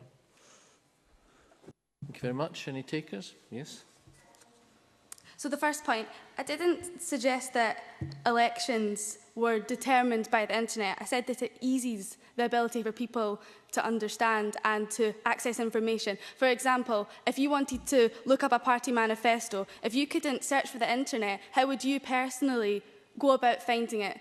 The answer, I suggest, is probably with great difficulty. And to the second point, civil disobedience does not necessarily mean not democratic. It's not necessarily undemocratic. Civil disobedience has been used to overcome oppression, which is exactly what the Egyptians done in their revolution.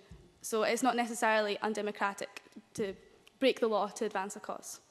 Many thanks. Now, I want to make a ruling now that anyone who has already asked a question, if you could please leave the floor open to those who haven't asked questions.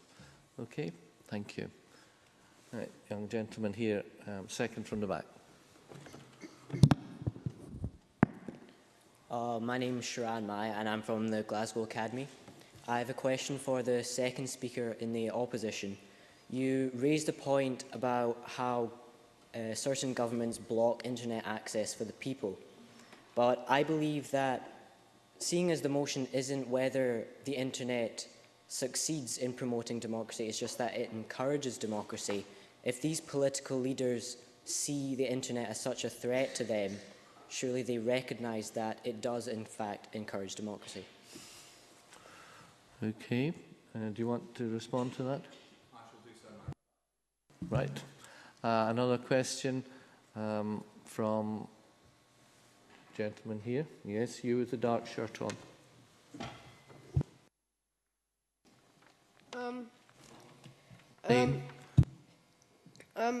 Opposition, you told us about people cementing views on the internet, but this is democracy. People saying their opinion is democracy, and as they defined it, that is what democracy is about. The internet helps to bridge the gap between the public and the government by giving information that you don't otherwise get. And you say misinformation, but misinformation occurs everywhere, online or offline, and so does opinionated information. So it's not like the internet is the only place that comes this, and we see that the amount of bad things that come from the internet are greatly outweighed by the massive amount of good that comes from the internet, and the massive amount that has helped in democracy. Thank you. Would you like to give me your name and school, sorry. please? Alistair Bowyer, Craigmount High. Many thanks. Someone else? Oh, right. If you'd like to respond, on you go. Just quickly respond to the first part of that point about them not cementing their views on the internet. My point was not so much that there is no existence of alternative viewpoints to the viewpoints that are expressed on the internet. My point was that the people with a political interest will go and visit sites, visit politicians' Twitter feeds that are the ones that will agree with them. They will not be going to have their views challenged, and so in that way the internet is further cementing these views rather than opening them to the ability to have real political discussion. Thanks so much. Right. Gentleman up near the back. Ian Miller, Lanark Grammar School. I would just like to pick up on the point of the first proposition speaker about internet activism. And I can't help but wonder, does the internet perhaps encourage lazy activism, activism that is hidden behind a screen? And is it diluting the value of activism, of protest and public opinion? These people who set up protest groups on like Facebook and Twitter, would they be the same people that would chain themselves to the House of Commons or starve themselves like the suffragettes? Are these the kind of people that we want as activists in our country? Thank you. Thank you very much. Right, another. Do you want to reply? Yes, on you go. Tanya. The activism that's done online, it reaches a wider audience and it means more people are able to participate in activism, whereas you may find that not everyone is able to go out on a picket or chain themselves to buildings. It's just not feasible for those people. What it does encourage is more people to get involved, and also it means organising protests. So organising offline protests, so to speak, can be done online, and it means for a greater organisation, greater spread of the information for the protest, and more people getting involved in that thing. So it doesn't necessarily, I mean, of course there are going to be some people who use it to support kind of slacktivism efforts, but the vast majority of times they do use it to definitely further their causes. Many thanks. Right. Young lady there, please. Zoe Boothby from Glasgow Academy. I have a question for the second speaker of the opposition. I think that your point about the internet being used for propaganda can be completely negated by the fact that the internet is actually probably the greatest source of disillusionment for these people. And propaganda is harnessed by so many governments around the world and proven wrong by the internet. For example, we walk into the Scottish Parliament and we see images of these rolling hills and green pastures, but that's not a true representation of what all Scotland is like. And the internet is the source where people say there is life beyond this, we can see there's a different way of life. I don't think that you can say the internet is used for propaganda, because beyond that, it also shows to these people that there is another way to go. Do you wish to respond? Right. Yes, young lady here. Claudia Brown, St Aloysius. This is for first-person proposition. You said that the internet offered all classes the right to voice their views, but would you not agree that those in extreme poverty and those who need to voice their views the most in order to improve their lot in life cannot afford laptops and computers and means of voicing their views through the internet? Do you wish to respond? Perhaps you'd like to stand up. While it is true that not everyone has access to the internet, you must remember that it is an incredibly new resource, relatively speaking. And in the time since the establishment of the internet, it has been growing and growing faster and faster every year. We get to the point where developed countries, one of the main examples uses Africa, where a lot of people, they may not... The stage of PCs and laptops has actually been completely bypassed. There have been much cheaper smartphones being marketed towards specifically Africa, which allow a vast majority of people who may otherwise not be able to access the internet to do so on these specially marketed phones. So the internet has been marketed and pushed out further and further to people who may not necessarily have been able to access it previously. But as I said, it's an incredibly new resource that is still growing. Okay. Yes, you, yes, on you go. Hi, Chris Farr at Minnesota High School. I'd just like to take issue with some of the points made by the proposition today. Now, they go on about the education policy person in the United States being able to make a Facebook event and being able to get a huge protest on the go. Now, that's all fine and well in the United States, where you have the right to protest, but not necessarily in oppressed countries. Now, you go on Facebook, I appreciate, yeah, you can go on Facebook and make an event and get a protest on the go in these oppressed countries. And then you get the government clamping down on these protests, then you get civil war, and then you get the situation that we have in Syria today. And I'd also like to take issue with, they mentioned Egypt briefly in their speech, and I actually wanted to bring this up in the floor debate, in the first debate. But the internet has actually, I wouldn't say it had benefited Egypt here. In fact, I would say they've gone backwards in terms of their progress in democracy since their government's been deemed illegitimate. They're now in the hands of basically a tyrannist. And I would just like to say that how can they define that as being beneficial to democracy in Egypt? Okay, you would like to respond? I'm going to address most of your point in the reply speech anyway, but I just wanted to say that the point about Egypt was that the internet was an avenue that people could use to promote protests, which is democratic. Thank you. Right, some more. Young lady up here, second from the back. I'm Iona Robinson from the Glasgow Academy. This is a question for the second speaker of the opposition. You say that the idea of misleading information is a problem with the use of internet and democracy. However, it is the internet that allows leaks and unedited information and opinions to be broadcasted. So how can this be described as misleading information when it is raw and truthful? Surely misleading information is more characteristic of media such as newspapers, for example, biased newspapers, which are meticulously written to have a certain effect and are often very biased. Thank you very much. Right, I'm not going to take any more responses from, I want to give the questioners the final opportunities. Gentleman there with the specs. James Mortimer from the Glasgow Academy. Ladies and gentlemen, Deputy Presiding Officer, I have a question for the first proposition speaker. You said in a bold and sweeping statement that the internet promotes a civil society. Then you cited various situations such as the Arab Spring in which the internet played a huge role. And whilst I do agree this promoted and is promoting democracy, it was by no means a civil affair and clearly cannot be used as evidence for your point. And closer to home, every day we see the internet providing a means by which normally civil people can say things they would not usually say, and unfortunately the vast majority of this is harmful. So clearly the internet does not promote a civil society. In fact, it does quite the opposite. Thank you very much. Another question. Young man behind you at the back. Both the first and second proposition speakers both cited that the Arab Spring was greatly helped by social networking. This may have happened, but it also greatly helped to spread the London riots throughout the country, and that was most definitely not a democratic benefit of the internet. And your name and school was? Magnus Riley from Kakubri Academy. Yes, gentleman here. James Flanagan from St Alvarez College. It's just I have to disagree with the opposition. Surely it's the fact that everyone has a voice is the mark of a true democracy. No matter how radical someone's views may be, they are allowed to be voiced.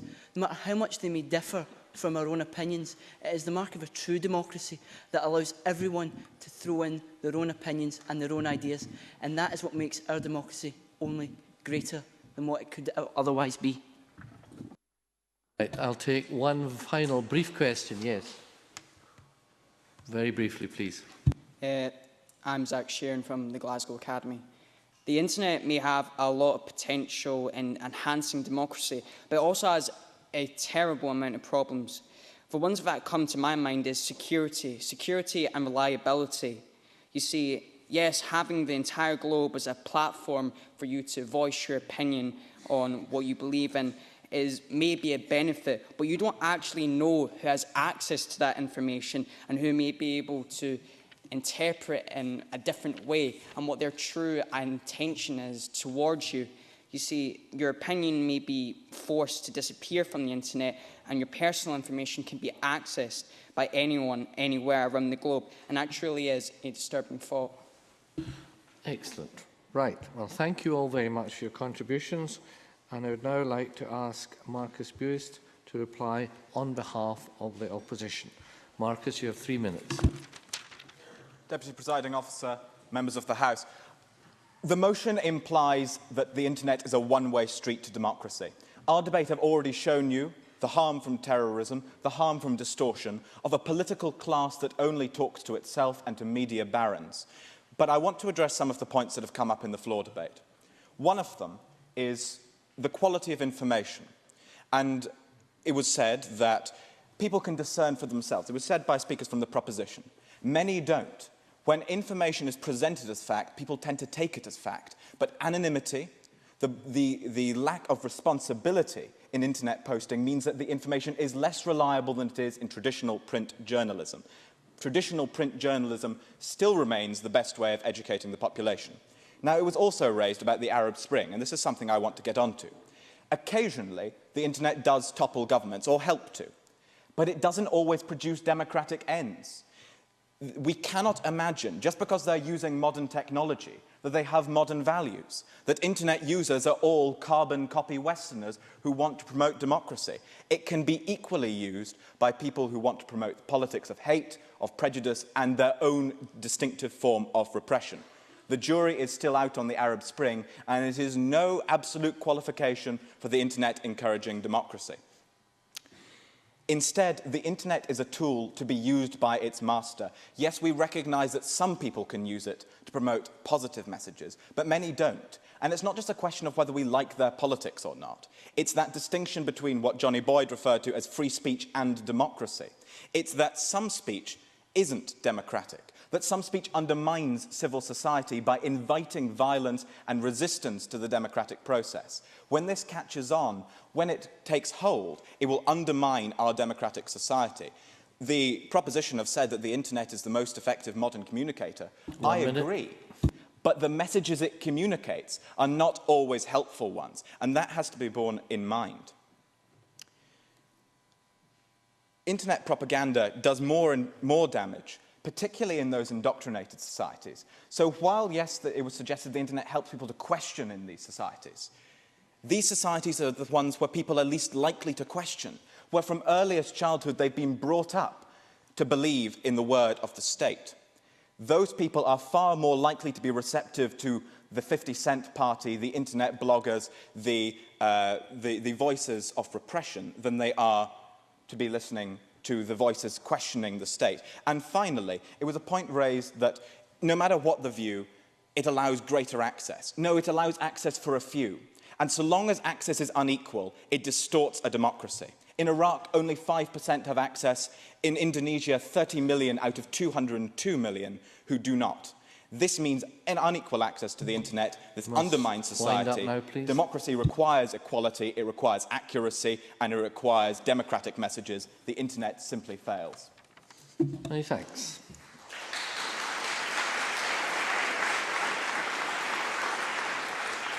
So, thank you, Marcus. And can I now ask Shannon Russell to reply for the proposition, please? Shannon, you have 3 minutes. Ladies and gentlemen, Deputy Presiding Officer, esteemed judges, this House believes that the internet encourages democracy. I have identified three points of clash in this debate. This is the accuracy of information, the digital divide and censorship, and that the internet may not necessarily be used for political purposes. But before I begin, I would like to clarify that we, the proposition, do not suggest that the internet determines democracy and that without the internet, democracy would not exist, but rather that the internet readily encourages democracy, whether it is already in place in a nation or not.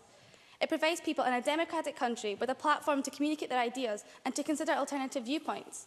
Those who live in a tyrannical dictatorship can use the internet to aid them in their attempts to achieve democracy. But now on to my first point of clash. It is naive to assume that people will be led by inaccurate information and that it readily discourages democracy.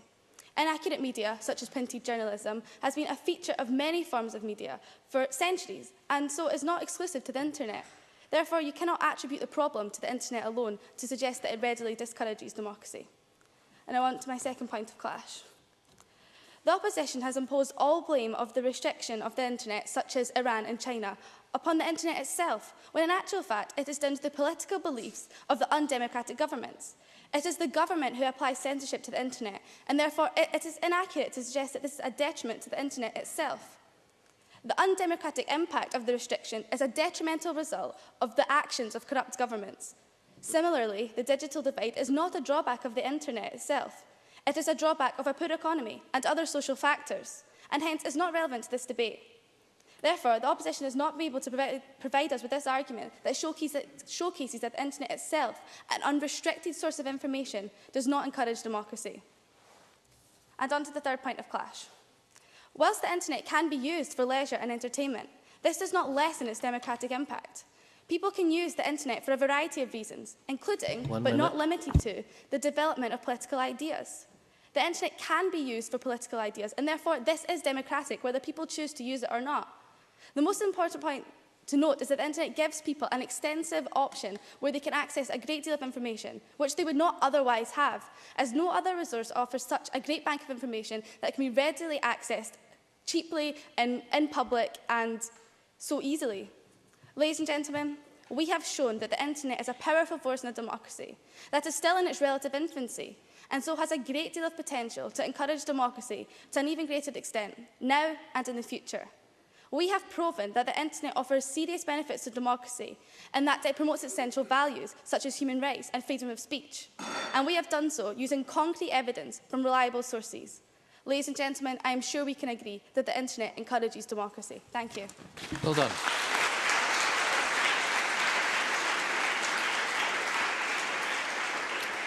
And thank you, Shannon, and thank you all very much for your contributions to this debate.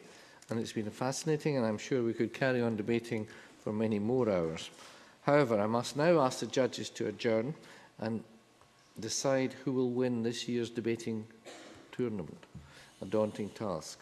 I would also like to remind them that they have until 9:15 to reach this decision. And I would now invite the rest of you to join me in the garden lobby for a short reception and ask that all guests be seated back in the chamber by 9:20. Well, welcome back once again, and I hope the judges have had sufficient time for their own debate and have reached their conclusions. And I'd now like to ask the presiding judge, John Dye, to offer the education speech. Mr. Dye.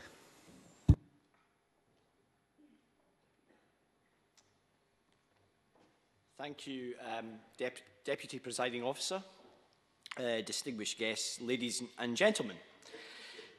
So you can tell we've reached a decision. But before I get into that, can I just start by saying, on behalf of my fellow judges and myself, by congratulating all of the teams who participated in both debates this evening. I think, just to remember that to beat 124 other teams to get this far into the grand final and to debate in the chamber of the Scottish Parliament is no mean feat. And I think all the competitors, have done themselves proud, their schools and their parents, so they should all be very happy with that. We felt the quality of both debates were extremely high, and all competitors should be rightly proud of the achievement in both getting to the final tonight and indeed how they performed in it as well. Can I also just thank and congratulate the various speakers we had during the two floor debates behind us. I think we felt there were a number of interesting quality contributions and questions, and they did actually contribute and change the course of the debate in some cases. So that was helpful. I am going to keep it brief because I know there are some teams who need to travel long distances this evening to get home. But before I get into the various decisions that we've reached, I'm told to remind people that I name to stay in the seats because I don't have any prizes to give you. The prize giving will be after I sit down, so if you can just stay in your seat. So, first of all, you may remember that there was actually a prize for the best floor contribution. And we did have a long discussion about this, but we thought for the contribution it was actually quite insightful and thoughtful and did actually, again, as I say, contribute overall to the debate. We thought the winner was Johnny Boyd from Craig Clown School.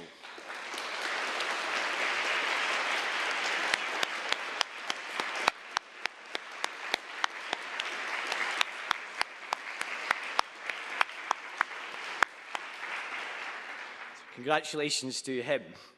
And so on to our two debates tonight. The judging panel, my fellow judges, felt the debates were of high quality. It didn't make our task really any easier tonight. Given the time restrictions, I don't intend to go through all of the points involved in the judging process, but I do think it might be helpful just to highlight a few insights into factors that played into our decision-making process. I think tonight, the motion was quite a sophisticated motion and required sophisticated argumentation, and also the difference between supposition and assertion and actually fact is backing up your case. And by that, quite often you need to use examples. So I think we preferred teams who did use examples from time to time to back up their case. But it's actually about how you use that example. So just saying the Arab Spring does not, in itself, get a tick in the box. You have to explain how the Arab Spring does or does not support your argument. For example, but there were other examples, but we did prefer teams who used examples and used them and explained how the example backed up their case. Again, I think one of the other things that played into our decision-making process was engagement. It's about teams that actually engaged with the other side, picked up on the other side's points, rebutted those points effectively and said why they were wrong and why the other team were right. So I think it was about engagement. And the teams that we preferred were teams that I think engaged more with the other side of the debate. As I said earlier, I think the motion, whilst if you read the motion, it can come across as quite simplistic. Underneath that, it's actually quite sophisticated motion. And I think we felt that the analysis of some of the definitional words in that motion about, democracy and what that actually means, and making sure you're sticking to the relevance of that actually played into our decision-making process. So, with all that in mind, there was a lot of discussion and debate in the judging room, but I am pleased to say that we reached a unanimous decision. So with that in mind, our runners-up tonight, first of all, we felt were the team from Glenalmond. So congratulations to them, Simon and Marcus from Glenalmond.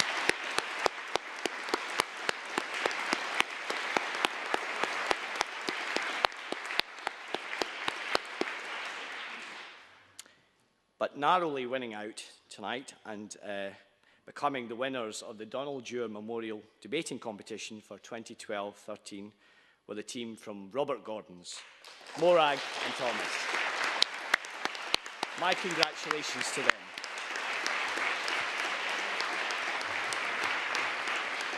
So my congratulations go to them and indeed to all of the teams that took part this evening. Thank you. Thank you very much.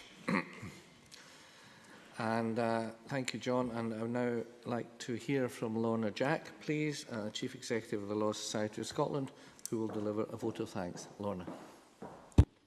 Deputy Presiding Officer, ladies and gentlemen, judges and competitors, it's a privilege for me once again to be here to witness a fantastic evening of debate and to extend our gratitude to all of those who've made this tournament such a success again this year. This is the 5th time that I have attended the final of the tournament here in the Parliament, and I don't think I could imagine a more fitting or prestigious venue for the final to take place. I know this is a fabulous opportunity for our debaters to debate in this chamber, and clearly they've thrived in that opportunity tonight. I'd like to thank the Deputy Presiding Officer, John Scott, MSP, and of course all the staff at the Parliament, including the education team and event managers Louise Scott and Lindsay Davey in particular, for making all of that happen for us. Can I now turn to the winners this evening, Robert Gordon's, who will just have a few more minutes to wait until they can receive their prizes. The Donald-Dewar Debating Competition is the largest debating tournament in Scotland, and as the Deputy Presiding Officer said, schools from all across Scotland take part each year. To get to the final 4 is a significant achievement in itself, and well done to our winners for going one step further to be crowned champions this year. I hope you will remember this evening for a long time to come, and you should feel very proud. Can I also take this opportunity to congratulate all of our finalists. Your debates have made this evening entertaining and exciting for all of us, and I hope you will all continue debating. I'd also like to thank all participants in the floor debate. It's always fascinating to hear the questions and speeches from the floor, and great to see many of you participate. The floor debates seem to get livelier and more entertaining each year, and this evening was certainly no exception. Well done to all contributors, and in particular to our floor prize winner tonight, Johnny Boyd. I spoke to Johnny earlier. He told me he wasn't debating yet, but he would in the future. So I hope that gives all of you an encouragement to getting a taste for it, and we hope to see you entering in future years. I also say, as I look around the room, it's wonderful to see so many people here tonight. I know many of the individuals sitting in the gallery this evening are parents, teachers, supporters, friends of our debaters, and I'm delighted that you've chosen to join us. The final is the culmination of a year of hard work and commitment by teachers and coaches, and I know how proud you must be to see your teams progress through the tournament. I hope after a summer break, you'll be gearing up to enter teams again in the 2014 tournament. Also in the gallery are some of the unsung heroes of the tournament, our judges. Up to 3 judges attend every debate, which means we are relying on over 100 judges from all around Scotland to help us run this tournament. Not only do our judges give up their time to attend the debates, but they also provide a vital role in providing feedback and encouragement to our debaters so that they continue to improve and hone their skills and help the standards of school debating in Scotland improve year on year. So I thank you.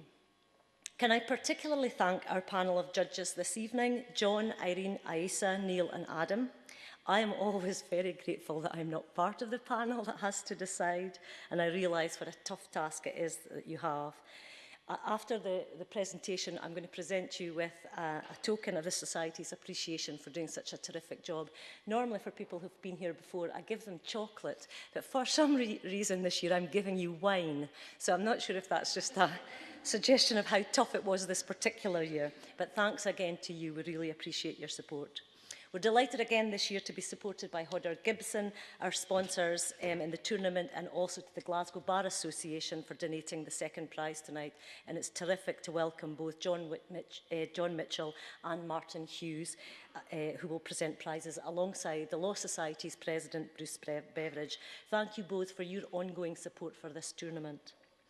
Can I thank my colleagues, Team Debate at the Law Society of Scotland, in particular Heather McKendrick and Katie Elliott. Every year the running of this tournament presents them with all sorts of challenges, sometimes they're weather related, and they've told me how much they enjoy seeing it all culminating in the final. So your work's very much appreciated, and I know they would also want to pass on the thanks to judges and coaches for their flexibility shown throughout the year. And they again look forward to welcoming your entries for 2014 after they've had their summer break. So finally, once again, a huge thank you to you all and well done to our finalists. The standard of debate tonight was exceptionally high and everyone is to be congratulated for their superb performance. I'm sure all our finalists are dying for me to stop speaking so they can get their hands on their prizes. So I'll now pass back over to the Deputy Presiding Officer and invite the teams up to receive their prizes. Many congratulations, and I look forward to seeing many of you in future years. Thank you.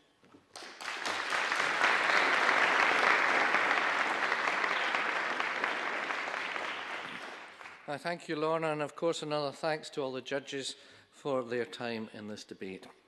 We now move to the presentation of the prizes, and I'm delighted to announce that all the finalists will receive a commemorative quaich for their efforts as well as a book token.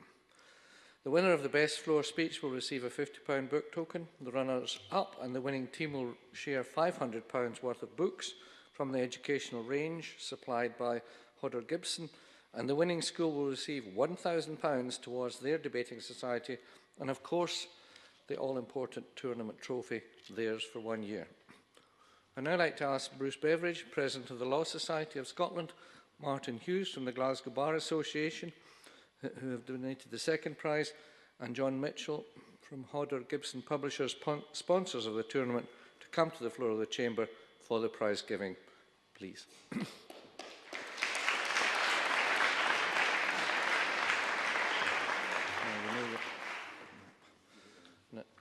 I think there is a line up here. Yep, Mr. Mitchell here, Martin Hughes, and then Bruce. Yes. So I would ask first of all Johnny Boyd from Craig Clowen School, winner of the best floor speech, to come forward and receive that prize. Johnny.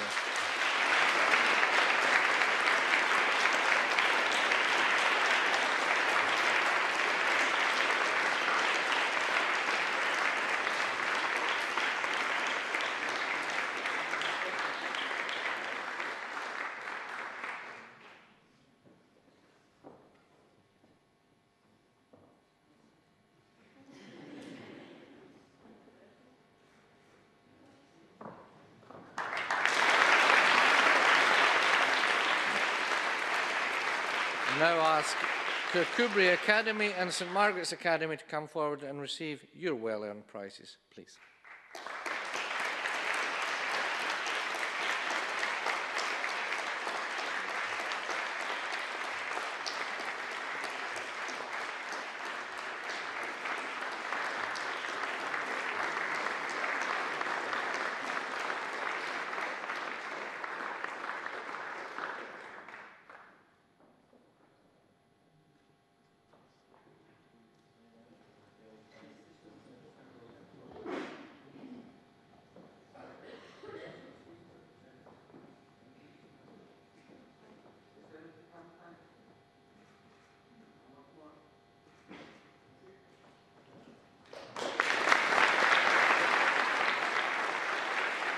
Well done. And could the runners-up, Glenalmond College, please come forward and receive their prizes now, please.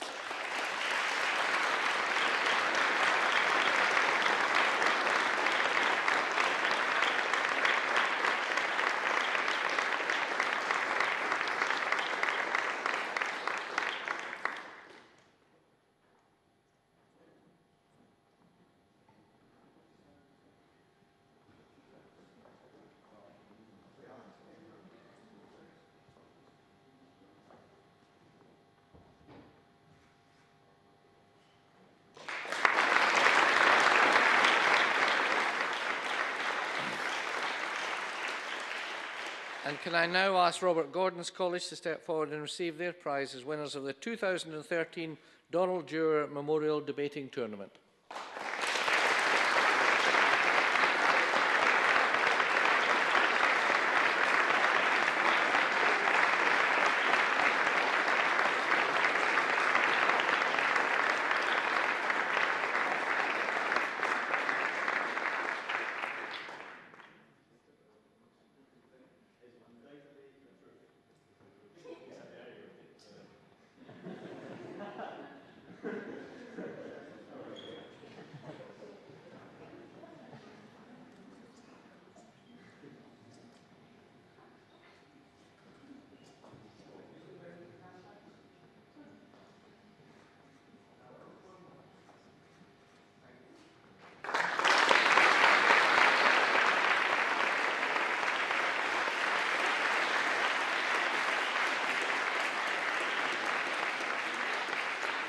So, thank you all very much, and you should all be very proud of your contributions this evening and of reaching the final. A great achievement, and I hope you all agree, a fantastic evening has been had by us all. And I would just like to ask those who will be staying for the official photograph to remain in the chamber.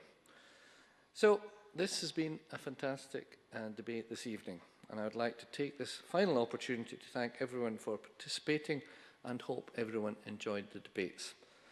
Our events assistants will assist you to the nearest exit. I wish you well and a safe journey home. Thank you and good night.